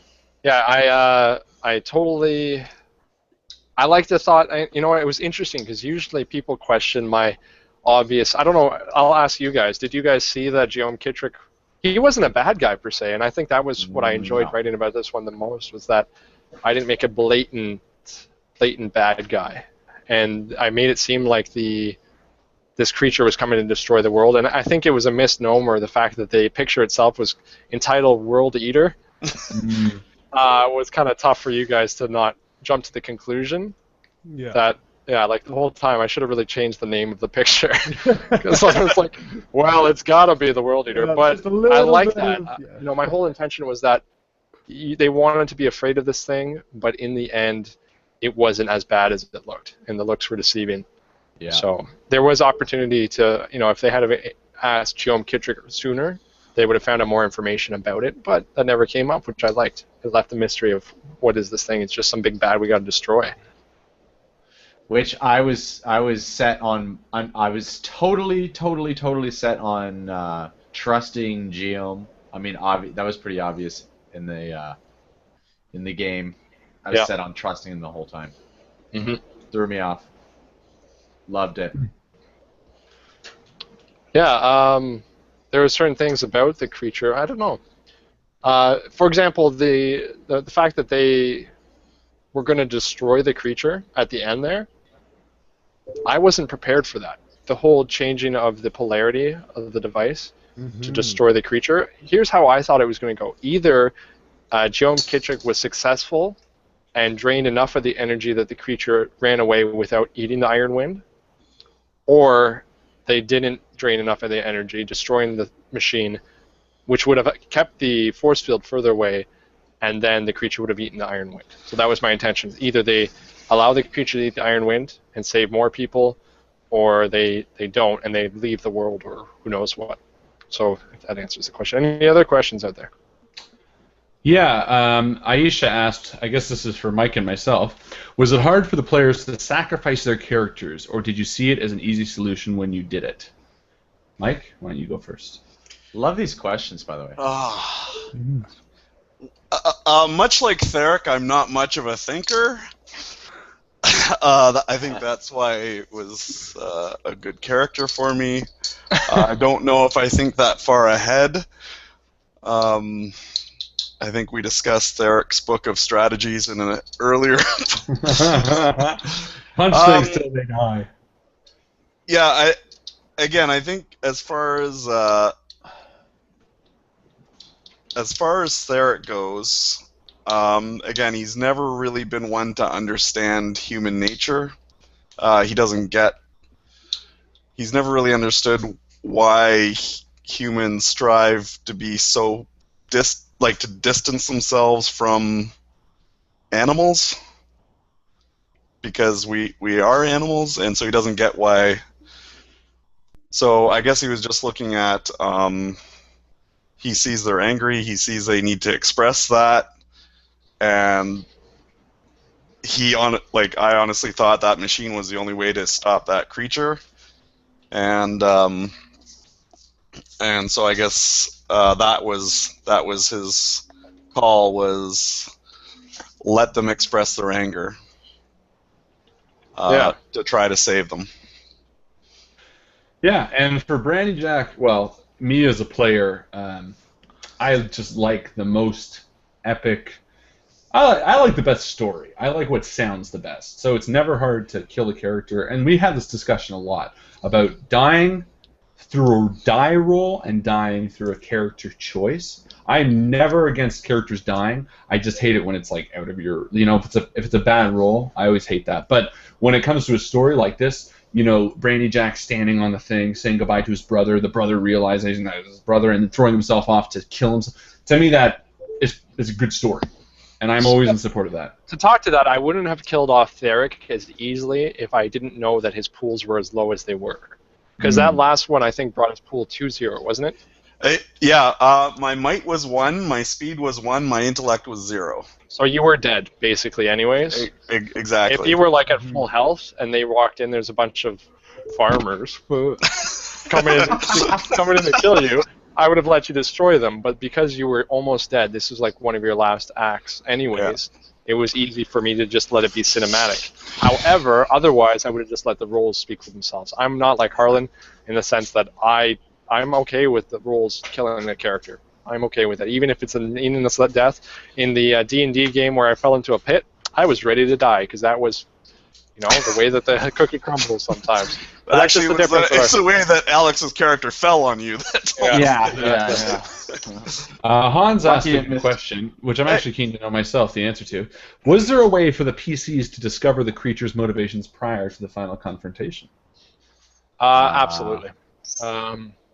Really? I would have. Yeah. If you had have talked to, no. Okay, you have no idea to figure out if he was going to eat the Iron Wind. There's no way for you to find that out because Giom Kittrick himself did not know that. You would have been able to figure out the motivation. I should have rephrased that. The motivation of Giom Kittrick prior to it happening. Yeah. You would never have found out why the creature was there, because part of Giom Kittrick, Giom Kittrick might have thought he didn't know if it was there to destroy the Earth either. All he knew is that it was capable of going through time and space, and therefore had the ability to create the portal for him. And So big enough to eat answer a that, planet. I guess the answer is no. There's no way for the. There's always a possibility in RPG games that they go to some really off-the-charts thing where they go and do a whole bunch of research and find out, but I probably wouldn't have written that. So to tell you the truth, there's no way. Here's a question from Harlan then, on that note, because I do have a question. Did you purposely, because I know you put Deus Ex in the caves, did you do that knowing the ending? Did you kind of hint, is that like a clever nod to it? No, that's cool though. If I had have, I was thinking for that. those It's like that, from- when you guys are talking about Giom that's Kittrick, Machina. like, oh, maybe Giom is the god, and I liked your train of thought. But the ninth world itself there's tons and tons of artifacts and machinery and giant machines in the earth and things that is not to be understood. And this was one of those red herrings kind of thing. Like, Well, the reason I thought it was clever, now that we know the ending, is Deus Ex Machina is a plot device, which basically it's like usually a happy ending. It's like when a writer paints himself into a corner, and like having the creature come to Earth just to suck the wind is like Deus Ex Machina personified. Like it's the best example. The of reason like, I did that was because of the fact that it had the Iron Wind had congregated in this one area, and that was my justification, was that because all this energy, the Iron Wind, which is pretty much the biggest evil within the ninth world in a kind of way in my mind, it had concentrated so much and it's staying in this one area, which was weird for the Iron Wind to begin with, that it attracted the creature. That the creature was drawn to Earth because of all this. I just thought it was funny that you mentioned it earlier. I thought maybe they were. Yeah, no, that was just coincidence. Okay, before we go any further, though, Alex, can you put up and screen share your Theric holding Giom's head? Yeah, for sure. While he's finding that, I will while I'm ask. doing that, I was just Oh, going I to see. say that just a small comment that it totally threw me off. You know how the creature was coming. Those aren't his hands. His hands are like this. Remember? Oh yeah. Well, it totally threw me off how the creature. It was like, to me, it was like, here it is, it's gonna eat us, and it's going for the Iron Wind. Like you're like, what? Yeah. Like the whole time, like everything we did, it's going for the Iron Wind. Yeah. There's another all it word is. for that too. It's a little like- bit. Yeah, it's a little Well, bit. here's the funny all a thing. dream. It's nice to know. Not to pick it to death, but there's an old theory. I think they talk about it in the Big Bang Theory that says the thing about Raiders of the Lost Ark is that Indiana Jones is unnecessary to that story. That everything would happen exactly the way it is. So I found what I think is very funny about this is it's similar. Had we done nothing, it would have came to It would Earth. have come. Yeah. Except some people probably would And I have. still argue that point. Yeah, nothing would have changed. I still argue that point. So ultimately, Indiana I Jones was mean- necessary. But Yes. I mean, Raiders of the Lost Ark is still one of the greatest movies. out I'm there. not saying. I'm I'm sticking just saying. to I think it's that. funny. But no, exactly. That's the thing, is okay. that you can have plot elements like this, but still have an amazing storyline in between. definitely. I'm not saying that's what you're saying, but I think that's what's so great about it. Oh yeah. So Bob asked, "What did each of you bring of yourselves to your characters?" Me, obvious. I enjoy talking. We all know that. That's a slam dunk. Alex, Can I come back to that? Let me think about it for a Justin? second. My Mike. Was I the only one who picked? Yeah, you were the ghetto, other one. ghetto personality. Can we talk about? Sorry, I want to go back to that that aspect that you guys didn't matter in the sense that the same Raiders of the Lost Ark. What would have happened if you guys had have gone through the portal? Everybody, You guys would never have known that, right? What happens if you had of destroyed the creature sooner? You would never have known that. So because of your actions, it seems like it didn't matter. But if you had have taken other actions, it would have seemed like everything mattered. It could have had a bigger impact on the. Right? It was written so that way. Yeah, right from the beginning, I wanted to have this big thing that happened, regardless of what you guys did, but how it happened and how you got there mattered. So I agree with you, Harlan. Yeah, in a sense, it didn't really matter. But imagine you guys all went through the portal. You guys would have thought you left this world to die. I guess the way it worked out, how we played it, it was almost like unnecessary for us to do all the work. But I see what you're saying, Chris. I'm sorry that it feels that way. No, it doesn't. That's not bad. Don't be sorry. It was it was a lot of fun, and the story did go from beginning to end. But I mean, without Indiana Jones in the movie Indiana Jones, it would just be a bunch of Nazis that dig up the Ark and die. Like, it's not a movie without Indiana Jones. And that's the big difference out there. The U.S. would have never ended up with the Ark because it was on a secret Nazi island that the Nazis knew of. Yeah, so more Nazis eventually, when the Nazis didn't report, the Nazis would have gone to the secret island and found it. I think we're getting off topic. Back to the one that Bob asked. Did you bring to your characters? Again, Chaz, did you figure out which one to say? Yeah. I mean, I love improv. I always have. I always love trying to come up with ideas on the spot and making them exciting and bringing my enthusiasm to it. Obviously, you can see that I did bring my enthusiasm to it. Slammo! But I truly do appreciate the acting, the role-playing portion of it, despite all the rules and the roles. That's mine. Justin, what did you bring? For me, the first thing that I realized that I really liked about Numenera after the first session was the ciphers and thinking of creative ways to use the ciphers. We had that first cipher. My first cipher was magnetic cream. And I remember after getting it, I was thinking for the first 2 weeks about how I would use it. I was like, I could use it like this. I could use it like this. And with Pivot, he was like a big, tough guy, really strong. And I realized the way I want to play the game is learning more about these ciphers and coming up with clever ways to use them.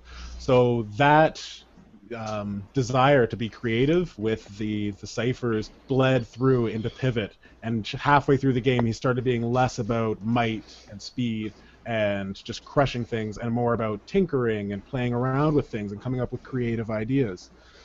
So that's where I kind of went with him. Mike, what about you? I'm gonna say probably the closest with there's I guess 2 points, but number one is again, never really understanding how society works, because there's a lot that I don't understand, and I'm a lot of times very anti-society in the way the human species treats itself. And I'm like, I don't understand why we do the things we do. Oh, you mean like in real life? In real life, yeah. So I think that's where I also, like Theric and I are very similar, is I don't get why people do the things they do, because it's worse off for people as a whole, right? Like, for example, I've never understood why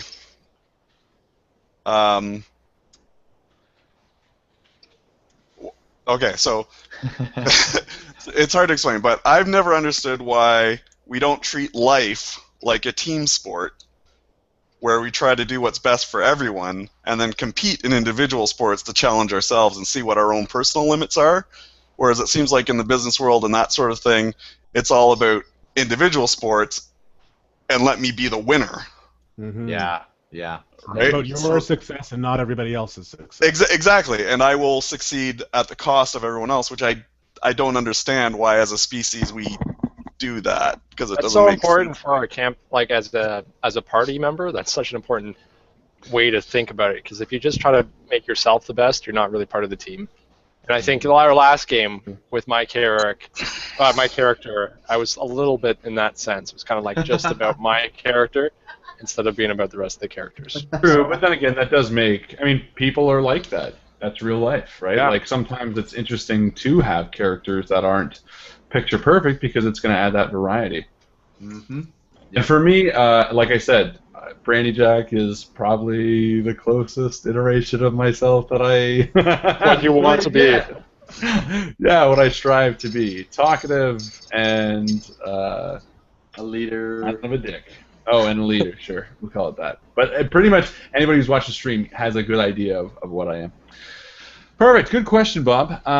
This one's to Chris. Chris, was there ever a moment when the players encountered what you thought would be an easy solution, but they went about it the hard way? And when or if those moments happen, do you try to help them or let them deal with the situation all on their own? That's a really good question, That's a too. great question. I a lot of feel questions. I did help. Okay, first of all, yes, there are There were a situations few. where. There were a few there- spots where he helped us. Oh, for sure, there's spots where I help him, but there were situations where you went about it, I wouldn't say the hard way, but in a way that I didn't expect you to go with. For example, when we were talking to Jack Ketch, I expected Brandy Jack to become amicable. That's a weird word to use. Friendly with. Amicable? Thank you. Friendly with him. In order to overcome the differences and the difficulties. I didn't expect him to take his power away from him and do that really cool use of the cipher, and that was a really cool situation. And so, in a way, that was a challenging way, but it was a good way. So I wouldn't say that they went about it in a hard way. I think they did it in a different way, if that answers the question. So there was nothing that or for example, another situation, and this answers another question that I saw, where was there ever a moment that you thought would be, that a plot point that you missed or created and that they avoided it? Well, with those creatures at the beginning with the tendrils for a face, I created this whole situation because I knew the party often talked their way out of situations, and to my surprise, they fought their way out of this situation, where they would have actually been invited back to the creature's home and lair and enjoyed a meal with them and got some extra ciphers and You had this want whole no interaction. tactical creatures. But instead, they had a slaughter fest, which is Attack good in the different ways. Yeah, they're ugly. Kill them with fire, type thing. So You don't like Yes. things that are different. Excellent. So here we have Aisha, another question. As a follow-up to Bob's question, which was the character question, do you as players find that you play similar to yourselves? And do you ever have trouble or feel uncomfortable playing a character you created? I'll start with that one because, yes, I do tend to play characters very similar to myself, or at least what I strive to be. Talkative characters, charismatic characters. And I find that the odd times, and I'm talking very few times, that I play something else. There's one game that Mike runs that is a tabletop D&D game, which is fantastic, by the way. And I tried to do a low charisma character. I still ended up naturally trying to do the charisma thing, just because that's kind of what I'm most comfortable with. But more importantly, and this is the most important rule in my opinion, it's what I have fun playing. If you're playing a character purely for the reason of varying it up, but you're miserable playing the character, then why the hell are you playing anyway? Like, that's my logic, because there's many times I've gone into it being like, okay, I'll be a tough character or something like this, and I won't talk much, and then 2 games in, I'm like, fuck, I'm so bored, and I do not like playing this. So to me, it comes down to, yes, I do play what I'm comfortable with, but it's because I enjoy it. Mhm. Yeah, I can Alex definitely. or Mike or Justin, sorry. Well, I was just gonna say I can definitely support that. I feel pretty much the same way that I tend to make heavy backstories for a lot of my characters, where I like plan everything out for them, and then I get into the game, and none of that backstory really matters anymore in the actual heat of things. I just just myself bleeds through, and what I would kind of do in the moment. So. I think that skill in improv is something that I would like to be able to play characters completely different than myself, but like Harlan says, it is what you have fun doing, and at this point, I don't have as much fun trying to go against the grain and play something that isn't me to an extent. So I definitely agree there. Alex? I kind of feel the same way in the sense that I chose a character. Well, let me just put this out there. Harlan is, in fact, my younger brother. So me playing the younger brother, it was, in fact, somewhat difficult for me. I wasn't really sure how to do it because as the older brother, I'm the one constantly saying, well, growing up at least, I was like, do that, don't do this, like leading the way. And now I'm trying to act as though he's leading the way, and I'm just following. And my instinct. It was tough for Alex to do that. Yes, it was. It was very difficult. It was out of my instinct to let Harlan do his thing, but I did. But it is it is uncomfortable, especially because in real life I'm definitely not the most I'm intellectual, but I guess. My characters, I would never pick the magic one. I would never pick the magic one. It would always be the barbarian or the glaive, That's true, and I do give you credit for that because you did try going totally different. It was totally. I wanted to put myself into an uncomfortable situation by choosing someone that was going to be a challenge. So. And how did you find it?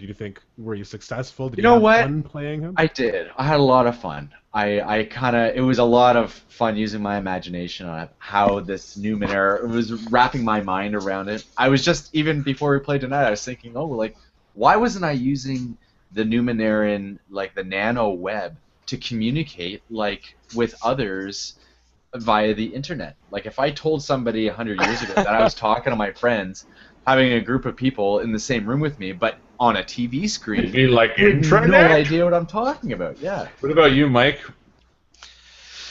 Oh, that's a good question. There's always a little bit of me in the characters, always. I try to avoid it. Imogen actually was a bit of a challenge for me because I was trying to play a young, naive, very passive character. Usually when I play, I normally go about picking my character last to see what will fill out the group. So I generally tend towards healers and people who look after the rest of the group so that they can go do their thing. I think that would be accurate. Yes? No? Actually, it's interesting also because being a player is actually fairly new to me because I'm almost always leading GMing. Yeah, so I actually don't have a lot of experience as a player. In fact, I think Dragon Age was the first time I ever played with you. Because I GM a game with Call of Cthulhu. That's true. That's true. It's the first time we've played together as players. Yeah. And most of my experience as a player has been, Mike has been the GM, and I have very little experience being the GM myself, so it's actually, we kind of switched roles for this one. You bounced back. Perfect. All right. So one of the questions that was asked after that was towards Chris. How long did it take you to create this adventure? A lot, actually. It took a long time, and it was never finished. It was something that I was constantly adding to. I was thinking about it a long time in advance. Very first thing I came up with was the plot. I came up with this idea of this creature, and then I worked my way backwards. Detail was added as I went along. I had the cities. I had all I broke into 3 main parts: a beginning, middle, end, and had different sections that were going to change the dynamic to, the first piece of the puzzle was the first town, Carnelian, and when they find the creature, that's when they move to the second piece. The second piece is the travel to the city, and also trying to convince the miners to work, and then the end piece. Everything else, aside from that, was being added as I went, more or less. I had an idea of how they needed to find the Oculus, and I had that, but the details, like that creature with the hand, the lily pad creature, and all these other things were details that I added along the way. So yeah, it was an ongoing thing. Even up until this game tonight, I knew how it was going to end, but I was adding the detail, and I was adding the description, and I was adding things were still mulling in my head, and I was thinking about before going to bed. I was thinking about when I woke up. I was thinking about when I was driving places. So it was an ongoing thing. So it took a long time. Good. Okay, another question from Aisha. And Aisha, it's totally fine to ask questions. It's great. It's just funny. I was only commenting because I thought it was funny that Aisha goes, okay, I'll stop. And then both her brother and her husband like it. Like, yeah, stop. I was like, keep going. I think it's good. Okay, so do the players ever hesitate in their actions for fear of dying?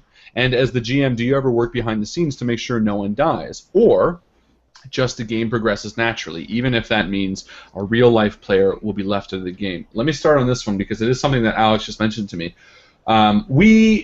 Again, what we're trying to put on, regardless of, and again, there are the rule systems, and Chris will get into the death of players right after this, but we do try to communicate via the chat just to make sure interesting things happen. And one of the things I will point out real quick is such as last game or 2 games ago, when Shaz and I were in the mine shaft, and we were running to cave the guy out, and he got stuck in the water, and it was kind of like a tough moral decision. That was something that came up with on the fly that we just talked about in chat, because we're trying to kind of come up with little things that would balance it out a little more. So it's about a finished product that becomes interesting, not always about the die roll and kind of what comes up in that direction. Chris, you can reference the death thing. Yeah. When we were talking about, we ended one session where they were teleported into the Iron Wind. In the next game, they knew they were going to a situation where someone might die.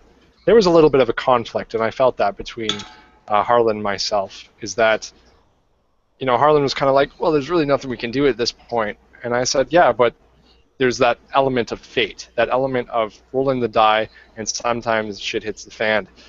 So for me, I'm totally comfortable with killing off a character, and sometimes we disagree when it's good for the story or when it's not. I always think that if a character is willing to die, it adds to the story, because it means the rest of the story is constantly with this sense that I might die. I'll just tell you right now, I will kill them all if need be. Yeah, it's that whole Game of Thrones kind of mentality where they are willing to kill off the characters you care about. That adds that sense of desperation, that sense of fear and anxiety that makes it more exciting and more of an epic adventure. So I'm totally comfortable killing off characters. And I was definitely doing things to help them. Like, I would say things like, maybe we should rest because you guys are nearly... I would have been comfortable if they did die, but I don't want them to die, like Harlan often says, from like a dire rat or something like that. It's just like, you guys should have just rested. It was a dumb death. Well, to me, that's bad storytelling. And one of the things that Aisha mentioned on this, or rather her brother, said that she asked the question because one of their friends DM'd a game, and in the first 5 minutes they died from touching a door handle. Now, that's something I think is not good storytelling. I think that's a kind of a cheap trick. You're kind of like, but on that note, again, that's sometimes if they're new to GMing, they get into the concept of me against them, and let me make like the super adventure that will kill everyone. And you got to remember, as a GM, you're there to help create the story, and Numenera is especially good for that, right? Yes. It means I'm not rolling against you guys. I don't feel like my characters are dying every time you kill them off. Right. And again, what's the point in playing if everyone's dead in 5 minutes? Exactly. So maybe, again, the difference would be maybe give them disadvantages on their rolls or something like that, rather than kill off the whole... Because they're there to have fun. And what's the fun if everyone's dead in 5 minutes and you're like, okay, well, let's order a pizza. Yeah, exactly. Well, pizza's fun too, though. But not what we're doing it over the internet. Yeah. Bob asked on the back of that one, what would happen if anyone died in an early episode? Chris, did you have an out for that? No, I didn't have something planned if someone died. If I had someone die, I would have had them ask them if they want to continue on with a new character. If they wanted to continue on with a new character, we would have had either an NPC that was already involved become part of the campaign, or have somebody introduced later on. For example, with the Jackdaw backstory, it could have been a Jackdaw who came over and took the place of someone, or, I would have rolled with the punches. So that's how I would have dealt with that. Perfect. So another one from Aisha. Chris, did you create any NPCs that you intended to have a greater role than they did? Yes. Moro As a position, not role. Moro Etzley, really, I regret not having her do more. She didn't seem to have as big a role as I intended. Perfect. And that looks like that's it. Unless there's any last questions, post them. There's one more from Aisha I see there that I'm curious about. What was the most surprising action from your players this game? This game? I totally missed that. Sorry. And Borgel is alive, right? That was a question too. I forgot. I'm not going to answer that one. I guess, I mean, technically, there's the overall story is our game, like game one. So why don't we do that? Okay, so the overall, what is the most... basically everything Theric does. But if it's all unexpected, isn't it all expected? I'm not going to lie. I thought Theric could swim. Yeah, that was pretty awesome. I thought it would just be a really easy swim across the river because I'm trained. I rolled really crappy, and Chris again was able to use the crappy rolls and turn it into good story points of going, well, your steel structure is actually weighing you down as well as the current, and Theric needed rescuing. That did surprise me. I'm not gonna lie. Yeah, no single action really surprised me. The way they went about things.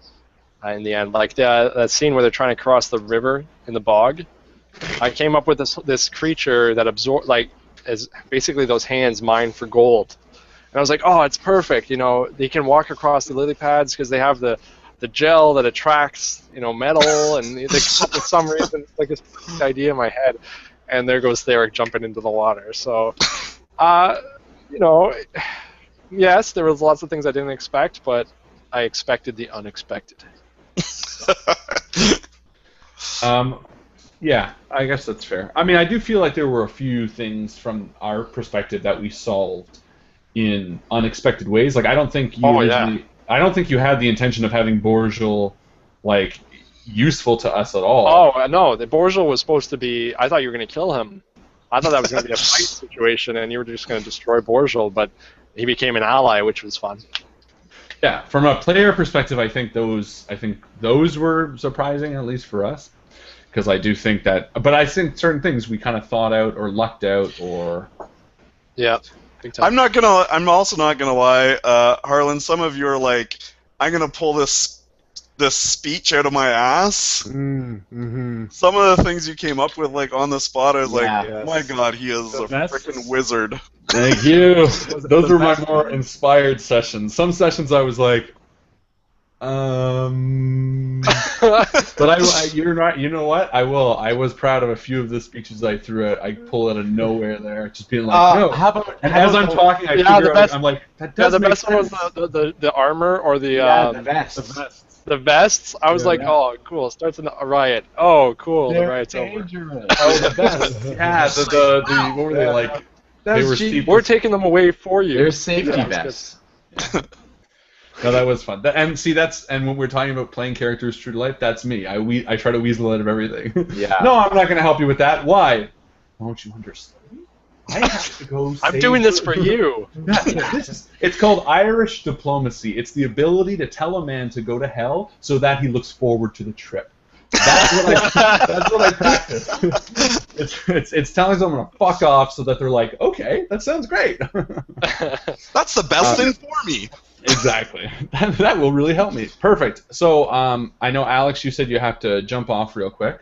Yeah, I'm going to take off, guys, but thank you very much. And awesome. Thanks for joining us, Alex. I will be back after my honeymoon for Call of Cthulhu. Alex is getting married next weekend, everybody, so congratulations to him. In real life, too. In real life, IRL. And I want to talk for maybe 10 minutes to 15. Harlan is GMing Call of Cthulhu. Well, I want to talk about it, just about a little bit of the backstory, a little bit of what we're going to do. If you guys want to come and watch, we're going to start a new video so that it doesn't crowd into the Numenera one. And we're going to be back in about 2 minutes. So if you guys would like to watch and hang around for that, come on and check it out. Other than that, the end of Numenera. Good night, everybody. Thank you so much. Thank you very much. See you around the table. Likes to say. There you go. See you around the table. Do it, yeah. Good night, guys.